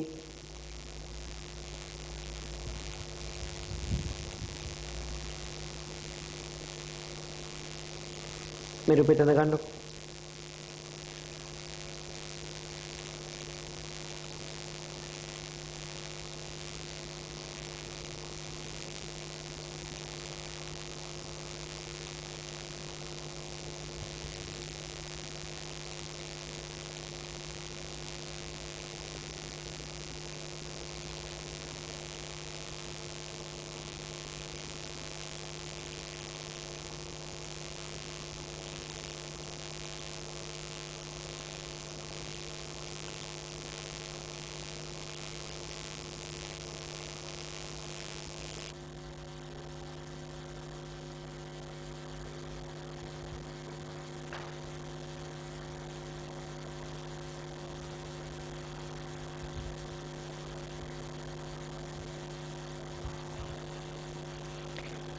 එහෙනම් අපි ස්ථාවර තරංග පැත්තට යමු. ඇත්තටම ස්ථාවර තරංගයක තරංග ආයාමය කියලා එකක් නැහැ. ස්ථාවර තරංගයක තරංග ආයාමය කියලා එකක් නැහැ. නමුත් අපි ස්ථාවර තරංගයක තරංග ආයාමය කියලා ගන්නවා. ඒ ගන්නේ මොකක්ද? ඇත්තටම ස්ථාවර තරංගයක තරංග ආයාමය කියලා ගන්නේ ස්ථාවර තරංග හැදෙන්නේ මොනව මගින්ද? ස්ථාවර තරංග හැදෙන්නේ ප්‍රගමන තරංග වලින්නේ. එහෙනම් ස්ථාවර තරංගයක තරංග ආයාමය කියලා ගන්නේ එයා හැදෙන්න මුල් වුණු ප්‍රගමන තරංග වල තරංග ආයාමය. නැවතත් කියනවා ස්ථාවර තරංගයකට තරංග ආයාමයක් කියලා එකක් නැහැ. ස්ථාවර තරංගයක තරංග ආයාමය කියලා ගන්නේ එයා ඇති වෙන්නේ මුල් වුණු ප්‍රගමන තරංගයේ තරංග ආයාමය. දැන් හිතන්නකෝ ස්ථාවර තරංගයක තරංග ආයාමය සෙන්ටිමීටර් 50යි කියලා. ඒක තේරුම තමයි ස්ථාවර තරංගයේ තරංග ආයාමය 50යි නෙමෙයි. ඒක ඇති වෙන්න මුල් වුණු ප්‍රගමන තරංග වල තමයි තරංග ආයාමය කීයද? 50 සෙන්ටිමීටර හෝ අදාළ දේ වෙන්නේ. එනලියට මෙහෙම ස්ථාවර තරංග පැත්තට යන්න. ස්ථාවර තරංගයක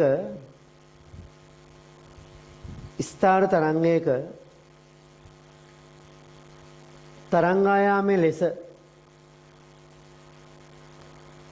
ආයාමයේ ලෙස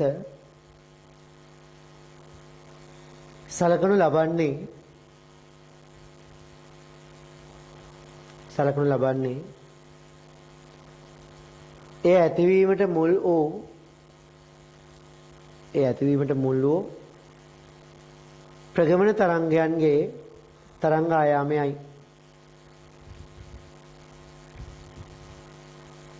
දැන් මම ලැම්ඩා ගන්න ලේසි දෙයක් කියන මේ හිතන්න මෙහෙම.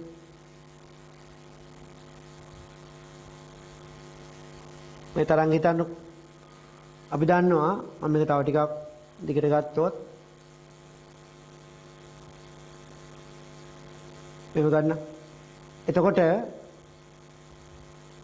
මෙතන ඉඳන් ගත්තොත් මෙතෙන්ටනේ තරංග ආයාමයක් වෙන්නේ.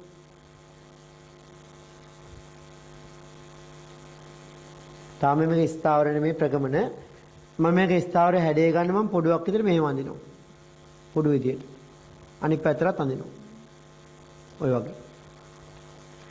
එතන හොඳින් අපිට පේනවා ප්‍රගමන තරංග මගින් හැදෙන ස්ථාවර තරංගේ තරංග ආයාමය අහුවෙන්න පුඩු කීයක්ද? පුඩු දෙකක දිග ප්‍රමාණය අපි අල්ල ගන්න ඕනේ. දැන් අපි මෙච්චරක් ගත්තොත් එක පොඩුවක්. ඒ කියන්නේ ලැම්ඩා නෙමෙයි ලැම්ඩාගෙන් භාගයක්. ඒ කියන්නේ ලැම්ඩාගෙන් භාගයක්. අපි මේ වගේ කොටසක් අල්ලගත්තොත් පොඩු දෙකක් ගත්තොත් ලැම්ඩා, පොඩුවක් ගත්තොත් ලැම්ඩාගෙන් භාගයයි, පොඩුනුත් භාගයක් ගත්තා කියන්නේ මේක ලැම්ඩා බෙදීම 4යි. කොහොමයි එන්නේ? එහෙනම් ඇටින් ලියන්න ඒ පැත්තෙම එවිට ස්ථාවර තරංගයේ තරංග ආයාමය එවිට ස්ථාවර තරංගයට අදාළ තරංගයේ තරංග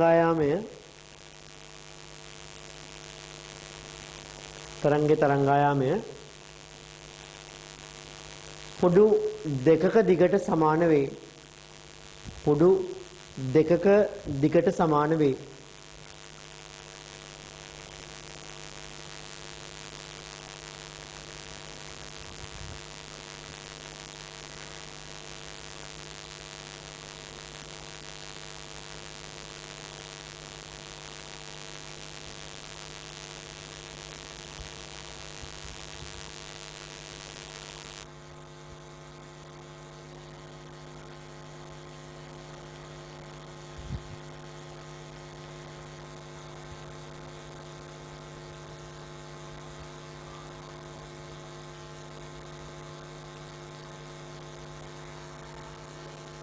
රුපියල් ටික ගන්නකො.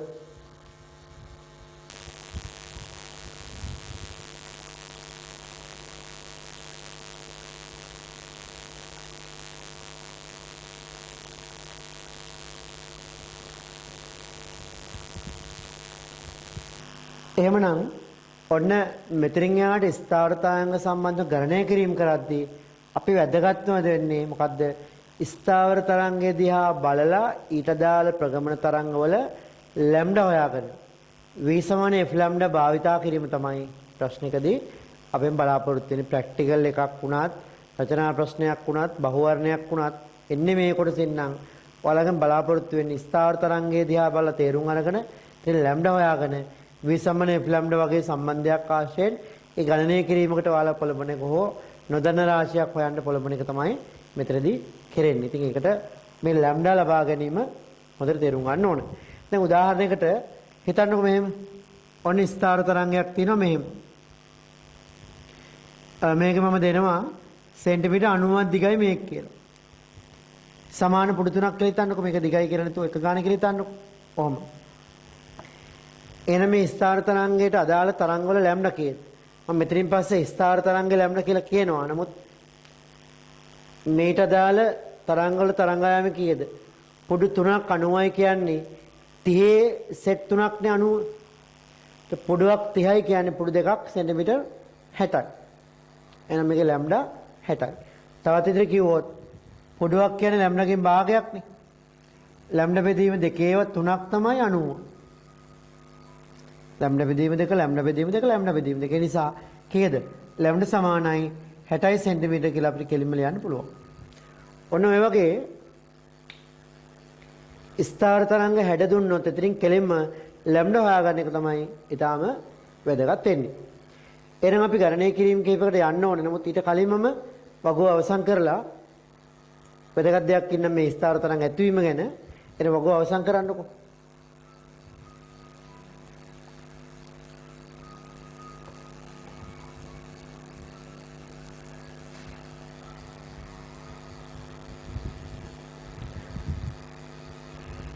එතකොට නම් මේ අණුව මාතෘකාවක් ඉදිරියට මේ වාක්‍යයක් ඉදිරියට මේ අණුව ස්ථාවර තරංගයක් ඇතිවීම සඳහා කියලා දාලා තරතර දාලා යන්න. මොකද්ද පළවෙනි අවශ්‍යතාව? ස්ථාවර තරංගයක් ඇති වෙන්න නිකම් බෑ. මොනවද අවශ්‍යතාව? තරංග අඩුම තරමින් කීයක්ද? එකකින් බෑ දෙකක්වත් තිබිය යුතුයි. එන ලියන්න තරංග දෙකක්වත් සාමාන්‍යයෙන් අපි ගන්න දෙකක් තියෙන අවස්ථා තරංග දෙකක්වත් එකම මාධ්‍යයක් තුල එකවර ගමන් කළ යුතුය. එකවර ගමන් කළ යුතුය.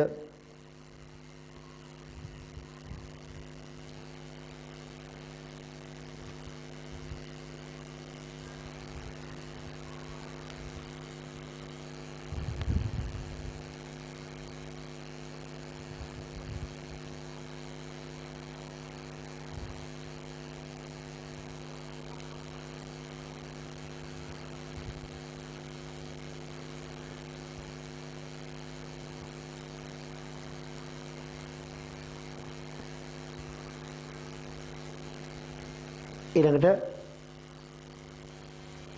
දෙවෙනි එක ඒවා එක පැත්තටද දෙපැත්තටද? ඒවා ප්‍රතිවිරුද්ධ දිශාවන්ට ගමන් කළ යුතුය.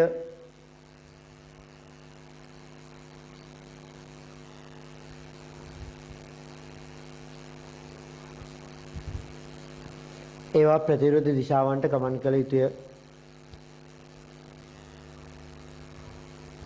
බලන්න මේ තරංගවල මොනවද සමාන වෙන්න ඕනේ? වේගය සමාන වෙන්න ඕනද නැද්ද? ඇත්තටම මම ඇහුවේ අවුල් ප්‍රශ්නයක්. මෝඩ ප්‍රශ්නයක්. ඇයි මම එහෙම කියන්නේ? තරංග දෙකේ වේග සමාන වෙන්න ඕනද නැද්ද කියලා අහන්න මට අයිතියක් නැහැ. මොකද එකම මාධ්‍ය තුල නම් තරංග යන්නේ ඒවට වෙනස් වේගවලින් යන්න බෑනේ. ඒ වාතය තුල ශබ්ද තරංග දෙකක් කියලා ස්ථාවර තරංගයක් හැදෙනවා කියන්නකො. ඉතින් මට ඕන වුණත් මට පුළුවන් ද ශබ්ද තරංග දෙක වෙනස් වේගවලින් මේක ඇතුළේ යවන්න? බෑ. වාතයේ පීඩනය ඝනත්වය වගේ දේවල් එක්ක නික තීරණය වෙන්නේ. I think එතකොට අපිට ඕන වුණත් වෙනස් කරන්න බෑ. එහෙනම් හැම වෙලේම එකම මාධ්‍ය තුල යන නිසා තරංග දෙකේ වේග සමානයි. ඊළඟට හොඳට තේරුම් ගන්න. v සමානයි කොහොමත් ඊළඟට වැදගත්ම දේ තමයි ස්ථාර තරංග ඇති වෙන්නේ මේ දෙන්නගේ සංඛ්‍යාත සමාන වෙන්නම ඕන. සංඛ්‍යාත වෙනස් තරංග වලින් ස්ථාර තරංග හැදෙන්නේ නැහැ.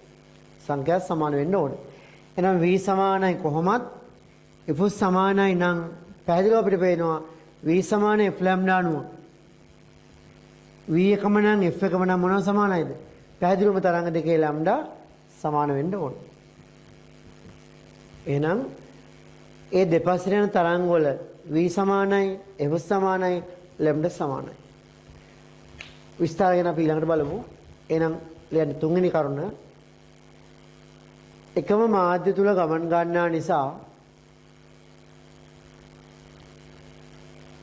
එකම මාධ්‍ය තුල ගමන් ගන්නා නිසා තරංග වල වේග එකම වේ. තරංග වල වේග එකම වේ.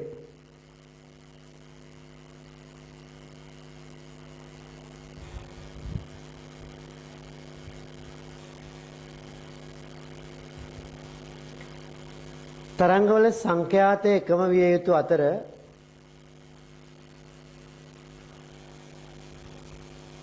තරංග දෙකේ තරංගවල f ද ඒ කියන්නේ සංඛ්‍යාතයේද එකම විය යුතු අතර එවිට ලැම්ඩා ද එකම වේ.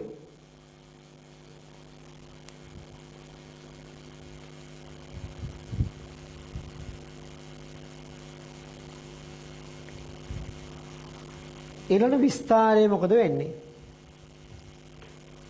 අපි සරල අනුවාදයට කතා කරා විස්තරය කියන්නේ කෙලිම ශක්තිය මිනුමක්නේ. විස්තරයේ වර්ගයට තමයි තරංගයක ශක්තිය නැත්නම් තීව්‍රතාව රඳාපවතින්නේ සමානුපාතික වෙන්නේ.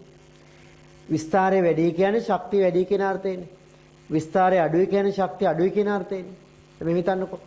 එක තරංගයක් විස්තරය වැඩි එකක් කියලා හිතන්නකෝ. ඒක යනවා ජූල් 150 ගානේ මෙහෙට ගෙනියනවා. අනිත් පැත්තට එනවා කියලා හිතන්නකෝ. විස්තරය අඩු තරංගයක්. එයා 100 ගානේ ශක්තිය ගේනවා. මේ 150 ගානේ යනවා නම් මේ 100 ගානේ යනවා නම් සමස්ත බිඳු වෙන්නේ නැහැ. එතකොට මේට 100 150යි නම් මේට 100යි නම් සමස්ත ලෙස මේ පැත්තට 50ක් යනවනේ. ඔය වගේ විස්තර වෙනස්. විස්තර වැඩි සහ අඩු දෙකක් දෙපැත්තට ගිහිල්ලා ස්ථාර තරංගයක් ඇති වෙන්න බෑ. මොකද දෙන්නගේ ශක්ති වෙනස් වෙනොත් සමස්තයක් ලෙස ශක්ති ප්‍රගමනය බිඳු වෙන්න බෑ. එහෙනම් අපි සාමාන්‍යයෙන් සලකනවා ස්ථාර තරංග ඇති වෙන්න දෙපැත්තට මොකද වෙන්නේ තරංගවල ශක්ති සමාන වෙන්න ඕනේ කියන විස්තර සමාන විය යුතුයි කියලා. ඒ පරිපූර්ණ කතාව. එහෙම දෙපැත්තට හරියටම විස්තර සමාන තරංග යනවා නම් අපි පොතේ අඳිනවා වගේ. පොතේ හැටියට පරිපූර්ණ ස්ථාර තරංග ඇති වෙනවා. හරියටම ගානට නිෂ්පන්ද වෙනවා. ප්‍රස්පන්දු ප්‍රවිස්තර වෙනවා. එහෙම ගානට එනවා. දෙපැත්තට යන තරංග වල විස්තර හරියටම සමාන නම්. හැබැයි විස්තර පොඩ්ඩක් විතර වෙනස් වුණා. විස්තර පොඩ්ඩක් වෙනස් කියන ශක්තියත් පොඩ්ඩක් වෙනස්නේ. ඒ ස්ථාවර තරංග හැඩ අපිට බලන්න පුළුවන්. අර පුඩු වගේ. හැබැයි එහෙම විස්තර හරියටම සමාන නැත්තම් ඇති වෙන්නේ පරිපූර්ණ විස්තර තරංගයක් නෙමෙයි. මොකක්ද ඒ කියන්නේ හේතුව? ඒ කියන්නේ දෙපැත්තට යන තරංග වල විස්තර 100%ක් මැච් වෙන්නේ නැත්තම් සමාන නැත්තම් ස්ථාර තරංග හැඩ ඇති වුණාට අර නිෂ්පන්දේම චුට්ටක් හෙලවෙනවා තියෙන්නේ. පරිපූර්ණ විස්තර තරංගෙන්නේ නැහැ. එහෙනම් හොඳට අහගන්න. ස්ථාර තරංගයක් ඇති වෙන්න තරංග වල විස්තර සමාන විය යුතුද නැද්ද? විස්තර ආසන්න වශයෙන් සමාන වුණා නම් ස්ථාර තරංග හැඩ ඇති වෙනවා. හැබැයි පරිපූර්ණ විස්තර තරංගයක් ඇති වෙන්න නම් මොකද වෙන්න ඕනේ? දෙපැත්තට යන තරංග වල විස්තරත් සමාන වෙන්න ඕනේ. එතකොට නිෂ්පන්ද නිශ්චලයි, ප්‍රස්පන්දු පරිවිස්තරයෙන් කම්පන වෙන ඒ වගේ ස්ථාර තරංග ඇති වෙනවා. එහෙනම් අන්තිම කරුණ ලියන්න. තරංග දෙකේ විස්තර මම තරංග දෙකක් ගැන කියන්නේ. තරංග දෙකේ විස්තර ආසන්න වශයෙන් වත් සමාන වේ යුතුය.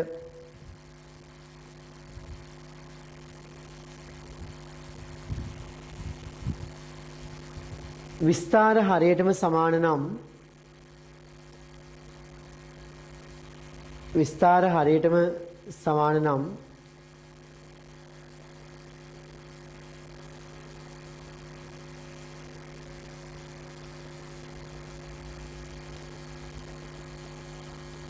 පරිපූර්ණ ස්ථාවර තරංගයක් ඇති වේ.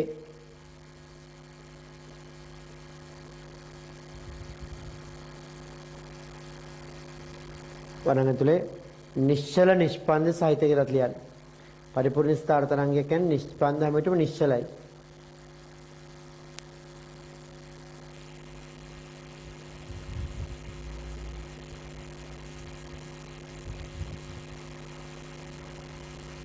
ඒකම ලියන්න විස්තර තරමක් වෙනස් නම් විස්තර තරමක් වෙනස් නම්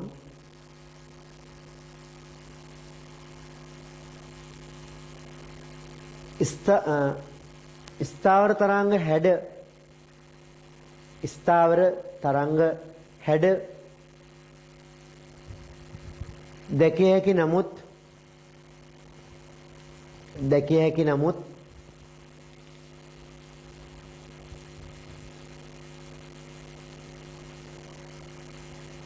දැකිය හැකි නමුත් නිෂ්පන්ද වලට කිසියම් කම්පනයක් පවතී. නිෂ්පන්ද වලටද කිසියම් චලනයක් පවතී.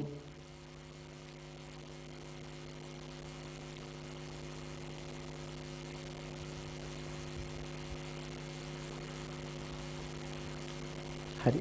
එහෙනම් ඔන්න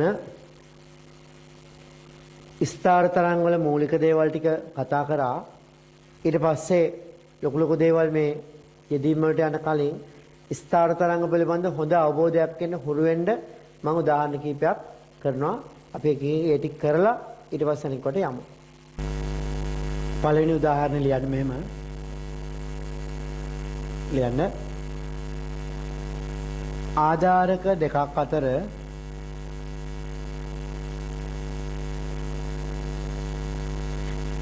ආතතියක් යටතේ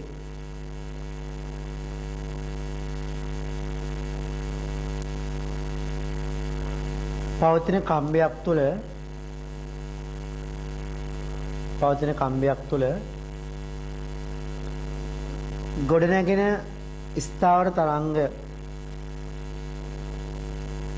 ගොඩනැගෙන ස්ථාවර තරංගයක් රූපය දක්වා ඇත.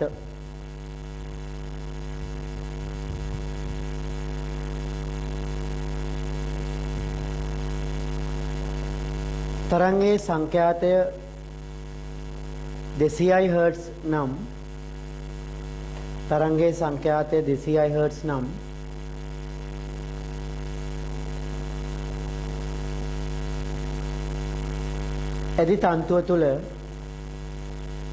ඇදි තන්තුව තුළ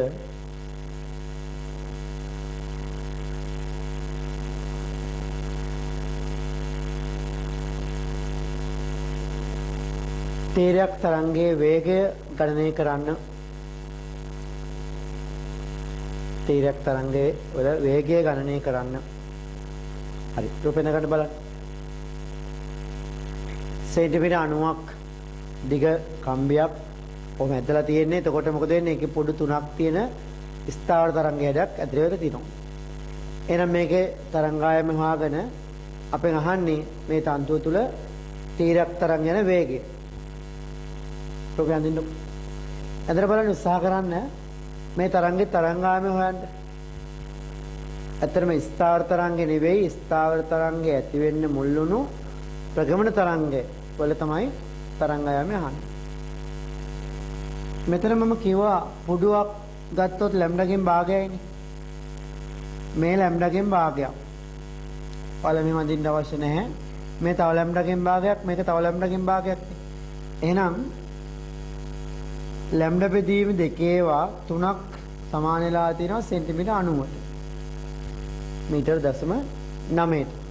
එතනින් සුරු කරොත් ලැම්ඩා සමානයි දෙක බෙදීම 3 වරක් 0.9 කියන්නේ කීයද? 0.6ක් මීටර තමයි ලැම්ඩා. ඒ කියන්නේ සෙන්ටිමීටර් කීයද 60ක් නේ. නිකන් හිතන්න මේක 90 කියන්නේ 30 30 30 නේ. ඒතර තරංග ආයාමයක් කියන්නේ පුඩු දෙකක් ගන්න ඕනේ. ඒතර 30 30 දෙකක් ගත්ත කියන්නේ සෙන්ටිමීටර කීයද? 60යි කියලා හිතලා කියන්න පුළුවන්. එහෙනම් මේ ස්ථාවර තරංගයට අදාළ තරංග ආයාමය සෙන්ටිමීටර් 60යි. ලැම්ඩා දන්නවා, f දන්නවා. අහන්නේ මොකක්ද තරංගයේ වේගය. එහෙනම් v සමානයි f ලැම්ඩා දැම්මොත් කීයද? v තමයි අහන්නේ. f කියන්නේ 200යි ලැම්ඩා දශම 6යි. එහෙනම් කීයද එන්නේ? 200 දශමයක් කියන්නේ 120යි ms ඍණය කියලා එනවා. දෙවෙනි උදාහරණය ලියන්න. CI සෙන්ටිමීටර් දිග කම්බයක් තුල ගමන් ගන්නා තේරයක් තරංගයක වේගය CI ms ශ්‍රේණියක වේ. CI ms ශ්‍රේණියක වේ.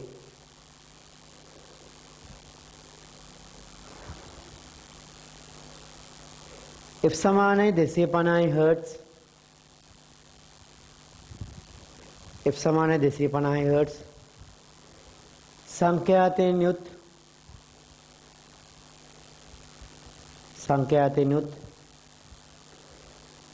ස්ථාවර තරංගයක්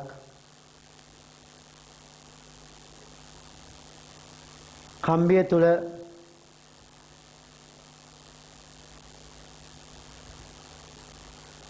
ඇති කළ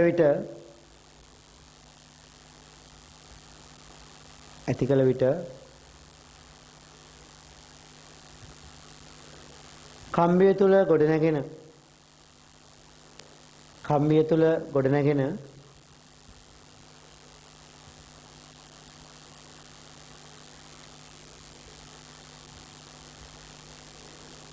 පුඩු සංඛ්‍යාව ගණනය කරන්න.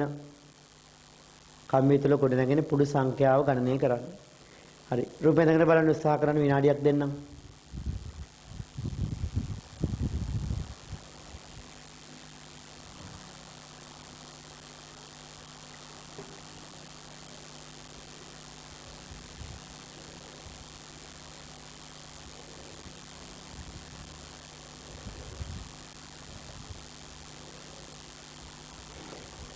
එතකොට අපි v සමාන f ලැම්ඩා දාලා මුලින්ම හිතුවොත් තරංග වේගය ci කියනවනේ. යන තරංගයේ සංඛ්‍යා 250 නම් v සමාන f ලැම්ඩා දැම්මොත් ලැම්ඩා කීයක්ද එන්නේ? 100ට 250 කියන්නේ 0.4ක් එනවනේ. ඒ කියන්නේ මේ කම්බිය තුල ඇතිවන තරංග ආයාමය ස්ථාවර තරංගයේ තරංග ආයාමය සෙන්ටිමීටර් 40ක්. සෙන්ටිමීටර් 40ක් කියන්නේ පුඩු දෙකක්නේ. එතකොට නොකියා කියන්නේ සෙන්ටිමීටර් කීයේ පුඩුද මේ කම්බිය තුල ඇති වෙන්නේ? කම්බිය තුල ඇති වෙන්නේ සෙන්ටිමීටර් 20ක් දිග පුඩු. ඉතින් 100ට 20 කීයක් තියෙනවද? 5ක් තියෙනවනේ. ඔය වගේ හරියටම සමානව අඳින්න ඕනේ ඔයාලා වෙන් කරද්දී. ඒ වුණා නම් මේ වගේ 1යි 2යි 3යි 4යි 5යි විදියට. පරතර උන සමාන වෙන්න ඕනේ. ඔය වගේ 25ක් අවම තමයි 100ක් එන්නේ. එහෙනම් සෙන්ටිමීටර් 100 තුල 20 පුඩු කීයද? පුඩු 5ක් ඇති වෙනවා. එහෙනම් ඉස්සරහට ලියන්න v සමාන f ලැම්ඩා දාලා ලැම්ඩා 0.4යි කියලා ගන්නකො. ලැම්ඩා 0.4යි කියලා අරගෙන ඉතින් ලියන්න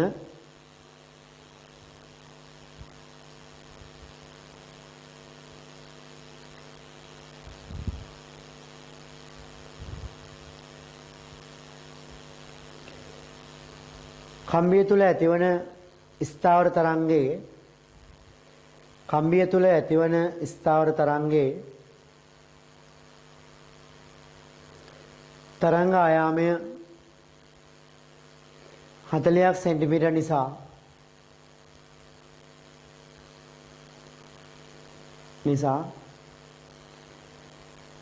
පොඩුවක දිග 20 සෙන්ටිමීටර් විය යුතුය.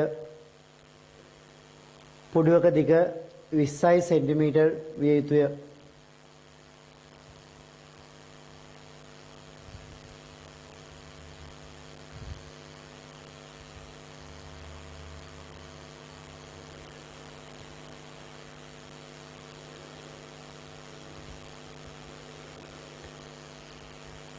CI සෙන්ටිමීටර් දිගක් තුල CI සෙන්ටිමීටර් දිගක් තුල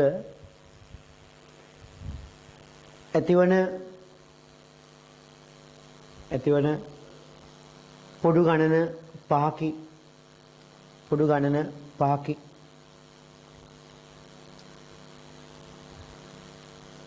රූපෙත් අඳගත්තර කමක් නැහැ. හැබැයි අඳිද්දී එක පැත්තක පොඩු දිගයි තව පැත්තක කෙටි මෙහෙම අඳින්න එපා. ඔහොම මෙහෙම ඉඳලා අන්තිම දෙකේම සමව පොඩියට අඳිනවා සමහර එහෙම අඳින්නේ නැහැ. එකම මාධ්‍ය නිසා හැමතැනම එකම වේගය එකම තරංග ආයාමයේ තියෙන්න ඕන. හරි. එhmenan අපි ඊළඟ උදාහරණයෙන් බලමු. එහෙමනම් තුන්වෙනි උදාහරණය ලියන්න. 1 මීටර දිග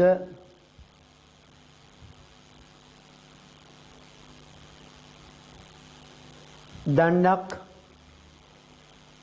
දෙකලවරින් කලම්ප කර ඇත. ක්ලෑම්ප් කරනවා ලෝහ දණ්ඩක් කියලා හිතන්නකො. කලම්ප කර ඇත. ඒ තුල ඇතිවන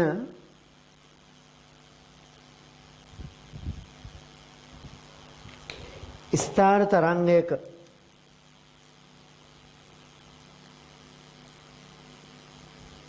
හැඩය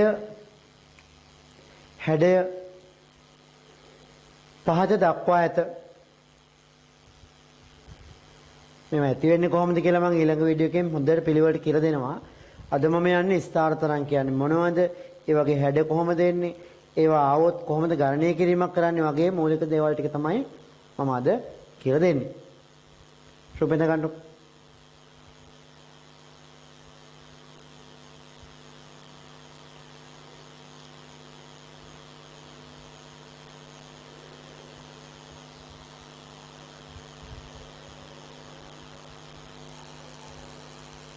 එන ලියන්න ලෝහ දණ්ඩ තුල මේ ඇත්තටම අන්වායම තරංගයක්. අපි තීරි පන්තිල ඉගෙන ගත්තේ v සමාන වර්ගමූල y බෙදීම ρ කියලා තරංග වේගය හොයනවා කියලා. මම එතනදී මේක මතක් කරන්න යන්නේ නැහැ. දැන් එක් කෙලිම කියන්නම්. ලෝහ දණ්ඩ තුල අන්වායම තරංග ගමන් ගන්නා වේගය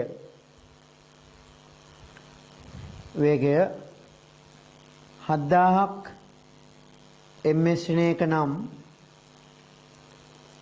7000ක් ms ශ්‍රේණියක නම්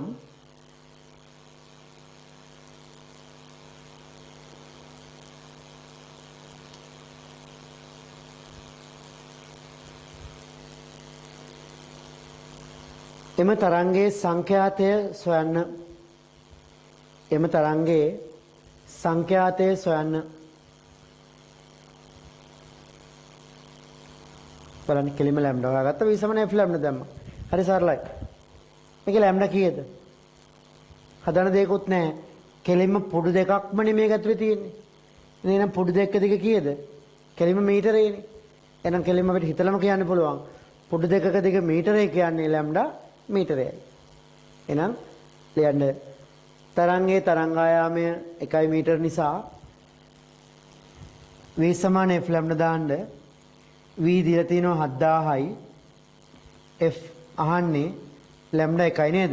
පොඩු දෙකක් මීටර ඒ නිසා f කියන්නේ කීයද? 7000යි හර්ට්ස් කියලා. 7000යි හර්ට්ස්. ඔන්න තුන්වෙනි ප්‍රශ්නේ ඉදිරියට ගත්තෙත් ලෝහ දණ්ඩක් දෙකලවරින් කලම්ප කරලා තිබ්බොත් ඇතිවන ස්ථාර තරංග හැඩ පිළිබඳව. අසුර කරගන්න.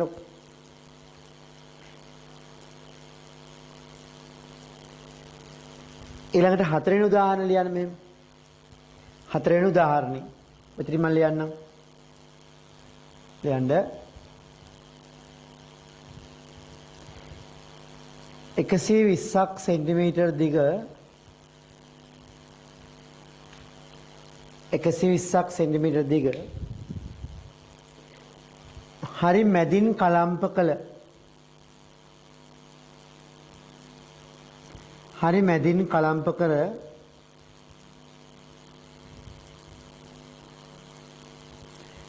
ලෝහ දණ්ඩක්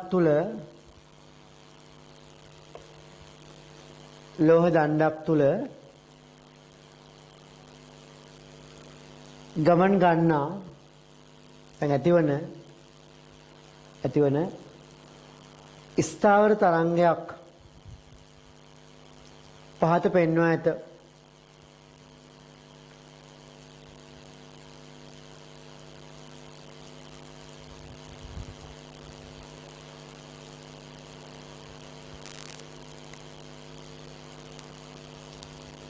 රුපියල් ගන්නකො.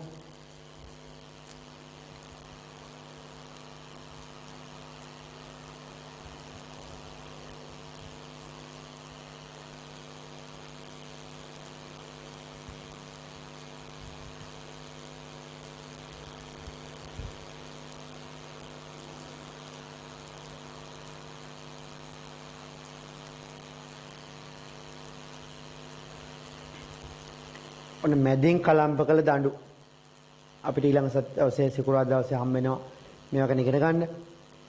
මැදින් කලම්ප කළ දඬු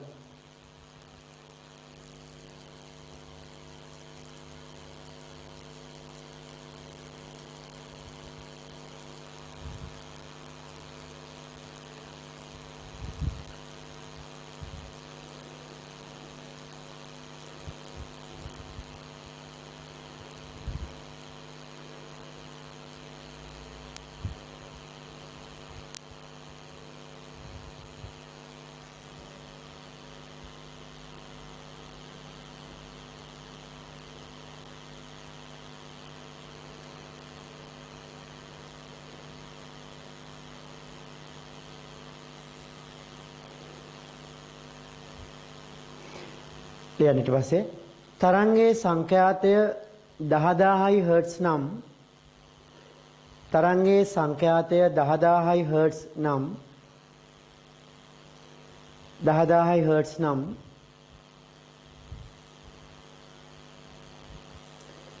ලෝහ දණ්ඩ තුල ගමන් ගන්නා අන්වායාම තරංගවල වේගය ගණනය කරන්න. ගමන් ගන්නා අන්වායාම තරංගවල වේගය ගණනය කරන්න.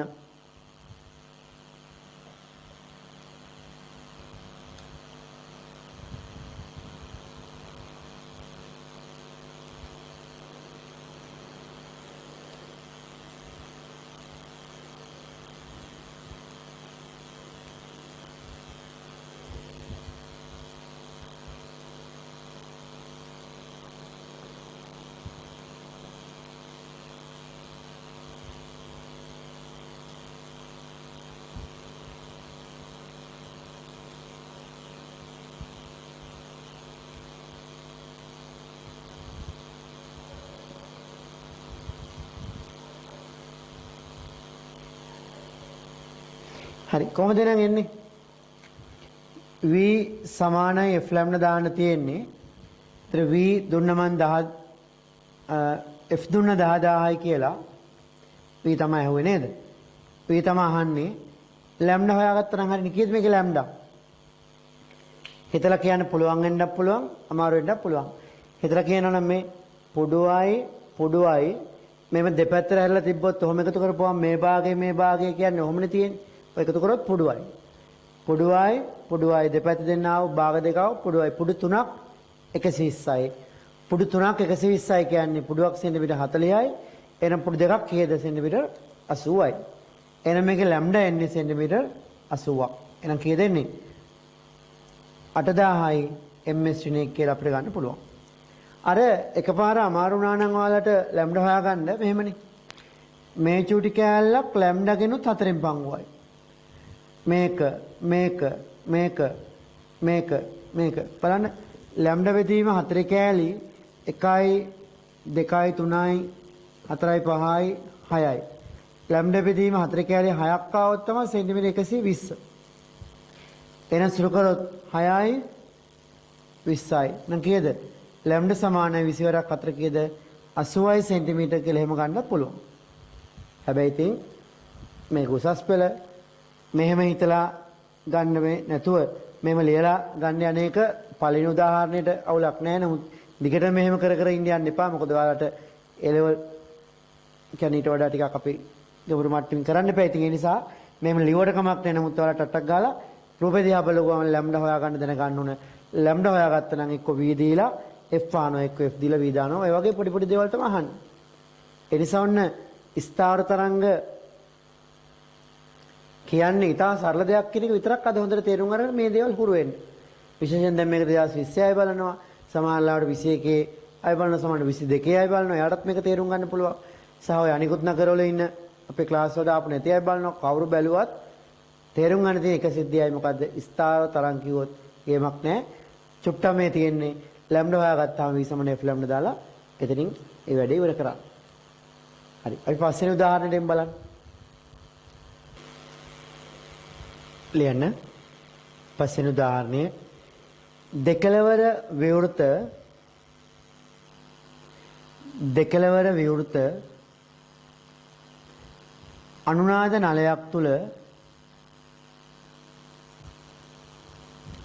අනුනාද නලයක් තුල ඇතිවන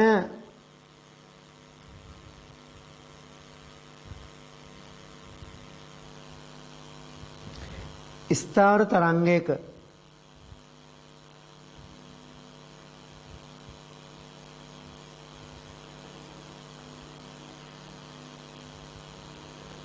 හැඩය පහත දක්වා ඇත.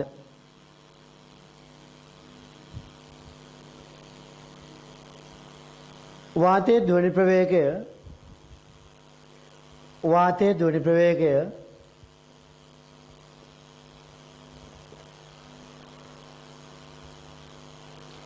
තුන්සිය මිශ්‍රණයකද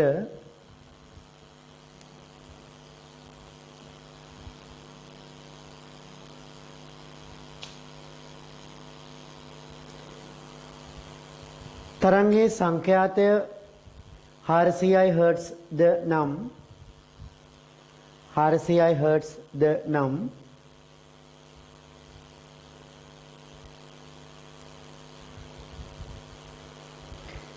නලයේ දිග සොයන්න. බලන්න ලැම්ඩා හොයාගෙන ඉක්මනට කරලා දෙන්න. තකල හැමෝටම පුළුවන් දැන් බෑ කියලා නම් ඉන්න එපා. බෑ කියලා හිටියොත් බෑමයි. v සමාන f ලැම්ඩා දාලා ලැම්ඩා හොයාගන්න බැරි කෙනෙක් නෑ. ලැම්ඩා හොයාගත්තා කියන්නේ පුඩු දෙකක දිග. මෙතන පුඩු දෙකකුත් තියෙනවා, තව භාග දෙකකුත් තියෙනවා. එහෙනම් හිතලා ගන්න බලන්න. එහෙනම් ඔන්න v සමාන f ලැම්ඩා දාලා එහෙම යන්න පුළුවන්. එහෙම නැත්නම් මම කෙලින්ම v සමාන f ලැම්ඩා ගෙම්ම වැඩ ඉවර කරනවා. මේ v ට දානවා 340. F ට දානවා 400. ඕනනම් උතනින් ලැම්ඩා හොයාගෙන පස්සේ හොයන්න පුළුවන්. නමුත් මෙහෙම හිතන්නකෝ. මෙච්චරක් කියන්නේ ලැම්ඩාකින් භාගයන්නේ පොඩුවක්නේ. ඒ වගේ කැලේ 1යි 2යි මේ භාග දෙක කියන්නේ අය පොඩුවක්නේ. ලැම්ඩා බෙදීම දෙකේ කැලේ ඒ කියන්නේ පොඩු 1යි 2යි දෙපැත්තේ භාග දෙකක් ආපුම 1යි පොඩු 3ක් තමයි L. සාස්ත්‍ර කොට ලැම්ඩා තියෙන තැනට දාන්න පුළුවන් 2යි L බෙදීම 3 කියලා. ලේසිනේ. ලැම්ඩාට 2යි L බෙදීම 3 දාපුවම මෙතනින් Lට උත්තරයක් අපිට කෙලින්ම ගන්න පුළුවන්. කීයක් දෙන්නේ? මීටර වලින් එයි. සුරු කරන්න බලන්න. කීයද 340 මේ තුන මෙහෙට එනවා. බෙදීම 400 2 කියන 800 1.275 මීටර කියලා එනවා. ඒ කියන්නේ සෙන්ටිමීටර නම් කීයද? 127 මෙච්චරක් විතර නේද? මෙච්චර දිග බටයක් කියන එක තමයි මේ කියන්නේ. දැන් ඔන්න බටනලාව කියන්නේ ඔය වගේ එකක්. අපි ඊළඟ දවසේම කතා කරනවා. බටනලාවක වෙන්නේ ඕකනේ. එතකොට බටනලාවක අපි අර ඇඟිලි තියලා විවෘත කරන සිදුරු වල පිහිටීම වෙනස් වෙනකොට විවෘත කරන සිදුරේ එක එක තැන්වල සිදුරු විවෘත වෙද්දී මේ කම්පණින වාත කන්ද දිග අඩු වැඩි වෙනවා. ලැම්ඩා අඩු වැඩි වෙනවා කියන්නේ F අඩු වැඩි වෙනවා වෙනස් වෙනවා. අන්න ඒ වගේ තමයි බටන් අලාවකින් විවිධ සංඛ්‍යාතයේ හඬවල් ලබා ගන්න. ගිටාරයක විවිධ සංඛ්‍යාතයේ හඬවල් ගන්න. වයලින් එකේ ඔය වගේ දේවල් ගැන අපි ඊළඟ දවසේ ඉගෙන ගන්න. නමුත් අද එච්චර දුරට හිතන්න ඕනේ නැහැ. රූපේ දැකපු ගමන් ලැම්ඩා හොයාගන්න, ගණනය කිරීම කරන්න. ඕක තමයි අද දවසේ අපි හුරු වෙන්න ඕනේ. එහෙමනම් ලියන්න 60ක් සෙන්ටිමීටර් දිග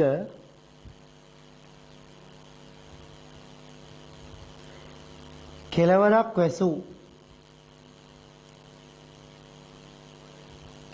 වැසූ අනුනාද නලයක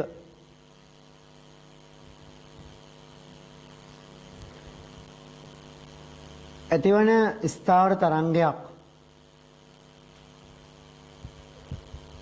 ස්ථාවර තරංගයක් රූපේ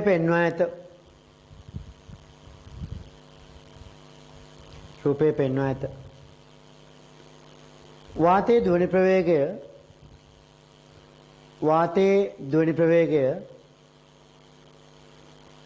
වාතයේ ධ්වනි ප්‍රවේගය 340යි ms විනයක නම්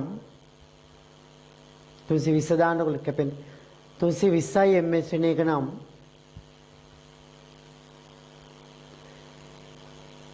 එම තරංග රටාවේ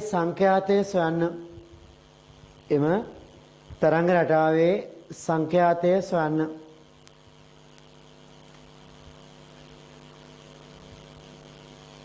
රූපේ ඉඳලා තියෙන ලැම්ඩා හොයාගෙන v සමාන f ලැම්ඩා දාන්න බලන්න කරන්න. මේ පුඩුවකින් භාගයක් තමයි මේ කෙළවරේ තියෙන්නේ. අපි මේ දෙකලවර විවෘත කෙළවරක් වහපු අනුනාදනල ගැන පන්ති කතා කරනවා. නමුත් මෙතනදී මම උත්සාහ කරන්නේ හැඩ ගැන කියලා දෙන්නේ මේ හැඩේ දැක්කොත් ඊටු ටික යන්නයි කියලා දෙන්නේ යන්න. බලන්න එනවා. මෙතන ලැම්ඩා කීයද? දෙකපු ගමන් පේන්නේ මේ කැලි 5කට ගැටෙනවනේ 1යි 2යි 3යි 4යි 5යි. කැලි 5ක් තමයි සෙන්ටිමීටර් 60. එහෙනම් හිතලා කියන්නේ මේ කීයේ කැලිද? 12 වෙන 12 සරක් පහනේ 60.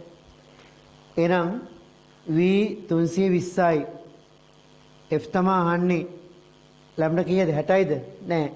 පුඩු දෙකයි තව භාගයක් තියෙනවනේ. ලැම්ඩාවක් කියන්නේ මෙච්චරක් නේද? සෙන්ටිමීටර් 48ක් කියලා ගන්න වෙන්නේ. අපිට එකපාර ගන්න බැයි නම් ලැම්ඩා බෙදීම 4 කෑලි 1යි 2යි 3යි 4යි 5ක් නේ. 5ක් සමානයි 60. එහෙනම් කීයදනේ 5 කැපුණොත් 60ට 12යි. එහෙනම් ලැම්ඩා කියන්නේ 12 සරක් 4 48යි සෙන්ටිමීටර් කියලා කෙලින්ම ගන්න පුළුවන්. එකපාරම ලැම්ඩා හිතලා ගන්න අමාරු නම් මෙහෙම ගත්තට ප්‍රශ්නයක් නැහැ. හැබැයි පන්තියේදී මේ පාඩම ඉගෙන ගන්න තුරු අපි පේපර් වගේ යනකොට අනිවාර්යෙන් මේව දැකපු ගමන් ලැම්ඩා යන්න ඕනේ උත්තරේ. එහෙනම් f කීයද? 320 බෙදීම 0.48යි. කීයදනේ බලන්න. හොඳටම සුළු වෙන එකක් එන්නේ 666.67යි හර්ට්ස් කියලා එන උත්තරේ. ඔන්න ස්ථාර තරංග වල මූලික දේවල් ටික මම අද වීඩියෝ එකෙන් කතා කරේ. ඒතර ඔයාලට තරංග වල මම දුන්නේ පළවෙනි ටියුට් එක මේ ඔන්ලයින් වල පළවෙනි ටියුට් එක wave 1 කියලා මම දීලා තියෙනවා. ඒකේ ස්ථාර තරංග ගැන ගොඩාක් ප්‍රශ්න තියෙනවා. ඒ උත්සාහ කරන්න. හැබැයි උත්සාහ කරද්දී යම් ගැටලු තමයි එන්න පුළුවන්. ඒවා එන්නයි ඕනේ. ඒවා එන්න තමයි මම මේවා ඉස්සෙල්ලම කරන්න දෙන්නේ. ඒතර ඔයාලා හිර වුණාම ටික විසඳන්න උත්සාහ කරන්න. දැන් අද අඟහරුවාද ඔයාලා බලද්දි මේක වීඩියෝ කරන්න මම සමුදා. එතකොට අඟහරුවාද බැලුවම බදාදා බ්‍රහස්පති සිකුරාදා දවස් 3ක් තියෙනවානේ. ඒ දවස් 3 තුල මේවා පුළුවන් තරම් කරන්න උත්සාහ කරන්න. කම්මැලි වෙන්න එපා. හරි ටියුට් එක ඉවර කරගන්න. එතකොට ඒ හිර වෙන දනුත් එක්ක निराකරණය කරගෙන පාඩම හොද්ද සම්පූර්ණයෙන් මම සිකුරාදා කියලා දෙනවා. එතකොට මේ ටියුට් එක කරද්දී සමහරවිට ඔයාලට හිර වෙන තැනක් එන්න පුළුවන් මේ උපරිතාන ප්‍රසංවාද වගේ දේවල්. මම මේ තීරපන්තිදි කරා. හැබැයි මම චුට්ටක් කියන්නම් මෙන්න මේක. ඕනෑම වස්තුවක් හැදිලා තියෙන ආකාරය මම මේක පන්ති කියපු දෙයක් මම මේ කෙටියෙන් කියලා දෙන්නේ අමතක වෙනවා නම් ඕනෑම ප්‍රභාවයක් ඕනෑම කම්පන ප්‍රභාවයක් හැදිලා තියෙන ආකාරය අනුව කම්පණය වෙන්න පහසු සංඛ්‍යාත තියෙනවා. එකක් හෝ කිහිපයක්. සරල අවලම්බයක් කියන්නේ ඔරලෝසු බට්ටවම ඇදලා අතෑරියොත් එයා පැද්දෙන්නේ එයාට ඕන සංඛ්‍යාතෙන් මිසක් අපිට ඕන සංඛ්‍යාතෙන් නෙමෙයි. ගහක අත්තක් ඇදලා අතෑරියොත් එයා පැද්දෙන්නේ එයාට ඕන සංඛ්‍යාතෙන් මිසක් අපිට ඕන සංඛ්‍යාතෙන් නෙමෙයි. ලෑල්ලක සිදුරක් අතර ප්ලාස්ටික් රූලක් ගාලා තට්ටුවක් දැම්මොත් ඔකම පැද්දෙනවනේ. ඒ පැද්දෙන්නේ අපිට ඕන සංඛ්‍යාතෙන් නෙමෙයි එයාට ඕන සංඛ්‍යාතෙන්. අන්න එහෙම ඒ කම්පණය වෙන කෙනාට කම්පණය වෙන්න පහසු සංඛ්‍යාත වලට අපි කියන්නේ මොනවා කියලාද? ස්වභාවික සංඛ්‍යාත කියලා. natural frequencies කියලා. ස්වභාවික සංඛ්‍යාත එකක් තියෙන්නත් පුළුවන් ගොඩක් තියෙන්නත් පුළුවන්. නැවතත් කියන්නේ මේවා පන්ති කරපු දේවල් මම මේ කෙටියෙන් මතක් කරන්නේ මේවට ඕන නිසා. ඒතර ස්වභාවික සංඛ්‍යාත එකක් තියෙනවා නම් අවුලක් නැහැ. සමහර ඒවාට ස්වභාවික සංඛ්‍යාත තියෙන එකයි. සරලව ලම්බෙට වගේ ඒවා එකයි. හැබැයි ගිටාර එකේ කම්බියට වගේ ගත්තොත් ඒ වගේ ප්‍රභාව සමහරකට තියෙනවා ස්වභාවික සංඛ්‍යාත එකක් නෙමෙයි ගොඩක්. අන්නේම ස්වභාවික සංඛ්‍යාත ගොඩක් තියෙනකොට අපි තුමු මම මේක උදාහරණ මෙහෙම පන්තිද කිව්වා 20යි හර්ට්ස් 70යි හර්ට්ස් 80යි හර්ට්ස් 10යි හර්ට්ස් 120යි හර්ට්ස් වගේ තියලා හිතන්නකො. ඔන්න ස්වභාවික සංඛ්‍යාත පහ මේක නම් මෙයාට තියෙනවා.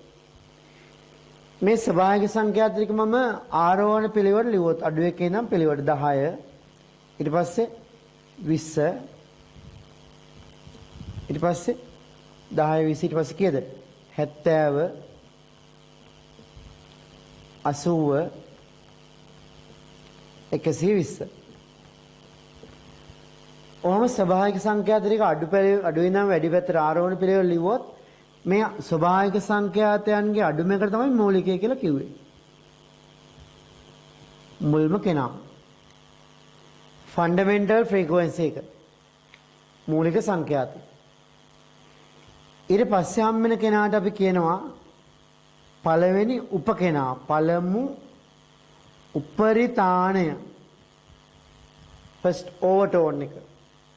ඕවර්ටෝන් කියන්නේ උපරිතාණ. ෆන්ඩමෙන්ටල් ඊට පස්සේ හම්බෙන එක ෆස්ට් ඕවර්ටෝන් එක පළවෙනි උපරිතාණය.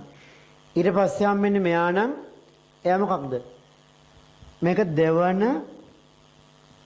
උපරිතාණය, මේක තුන්වන උපරිතාණය, මේක හතරවන උපරිතාණය.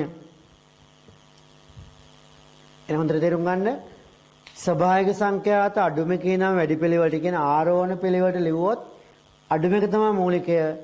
ඊට පස්සේ වැඩි එක පළවෙනි උපරිතාණය, ඊට පස්සේ දෙවෙනි උපරිතාණය, ඊට පස්සේ තුන්වෙනි, හතරවෙනි, පස්වෙනි දිගටම නම් කරන්න පුළුවන්.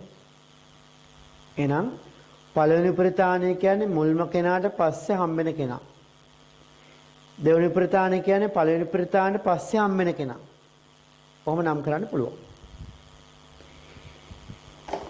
ඊළඟට මේ උපරිතාණත් එක්ක හාමොනික්ස් නැත්නම් ප්‍රසංවාද ගැනත් ඔයයන් අහන්න පුළුවන්. ප්‍රසංවාද කියන වචනේ මතක් කරන්න මොකද්ද? මෙන්න මේ මූලිකය. අපි තවත් නමක් කියනවා F නෝට තව නමක් කියනවා. මේකම තමයි පළමු ප්‍රසංවාදය කියලා කියන්නේ. පළමු ප්‍රසංවාදය. හැම වෙලේම මූලිකම කෙනා තමයි පළමු ප්‍රසංවාදය එන්නේ. ෆස්ට් හාමොනික් එක. ඊට පස්සේ මෙයා පළවෙනියට හම්බෙන නිසා මෙයා දෙවෙනියක් කියනවා නෙමෙයි. මෙයා 10යි මෙයා 20යි. මේ 20 කියන්නේ 10 වගේ කී ගුණයක්ද? දෙගුණයක්නේ. අනේ ඒ නිසා අපි කියනවා මෙයාට දෙවන ප්‍රසංවාදය. සෙකන්ඩ් හාමොනික් එක. පළවෙනියට පස්සේ හම්බෙච්ච නිසා දෙවෙනියක් කියනවා නෙමෙයි. 10 වගේ දෙකක් නේ 20. එහෙනම් දෙවෙනි ප්‍රසංවාදය. එයා මෙයා තුන්වෙනිද? 70 කියන තුන්වෙනිද? දෙවෙනි එකට පස්සේ හම්බෙන එක තුන්වෙනි කියන්න බෑ. ප්‍රසංවාද වලදී බලන්නේ පොඩි මෙක්කා වගේ කී ගුණයක්ද කියලා. මේක F නෝට් වගේ 7 ගුණයක් නේ. එහෙනම් මේක 7 වෙනි ප්‍රසංවාදය. මේ කීයද? 8 වන. 8 වන කියන්නේ 4ට පස්සේ හම්බෙච්ච නිසාද? නෑ. 10 වගේ 8 ගුණයක් නම් ඒක 8 වන. මේ කීවෙනිද? 10 වගේ 12 ගුණයක්. එහෙනම් මේ කීවෙනිද? 12 වන.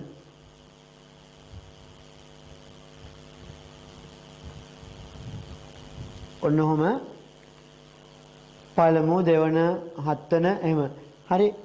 ඒ තියෙන්නේ F නෝඩ් කී කීවෙනි ගුණාකාරයද කියලා බලලා තමයි ප්‍රසංවාද නම් කරන්නේ. කුඩාම කෙනා මූලිකය ඊට පස්සේ හම්බෙන අය නම් කරපුවම තමයි පළවෙනි උපරිතාණි දෙවෙනි උපරිතාණි තුන්වෙනි වගේ නම් කරගන්න ඕන. අවශ්‍ය නම් මේක නෝට් කරගන්න. නමුත් මම නෝට් එක දෙන්නේ නැහැ මොකද අපි මේක තීර නෝට් එක දීලා තියෙනවා. හරි. ඒ හින්දා නැවත පාරක් දෙන්න අවශ්‍ය නැහැ. නමුත් මේ අපේ පන්තියේ මේ අලුතෙන් සම්බන්ධ වෙන අය ඉන්න ගොඩක්. ඉතින් ඒ අය මේ ටික අවශ්‍ය නම් වීඩියෝ එක නවත්තලා ලියාගත්තර කමක් නැහැ. ඒක දැනුමේ අඩුපාඩු තියෙනවා නම් එතකොට කිසි ප්‍රශ්නයක් නැහැ.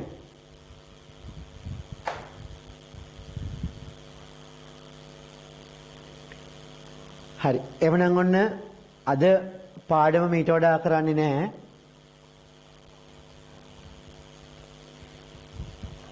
සිකුරාදේදී තරංග ටියුට් එක මේ ස්ථාවර තරංග කොටස ඉවර කරලා තියාගන්න. අපි එදා ටියුට් එකේ ප්‍රශ්නත් කරලා මේ මූලික දේවල් ටික කරලා අපි එදා පාඩම අවසන් කරමු. එවනම් ආයුබෝවන්.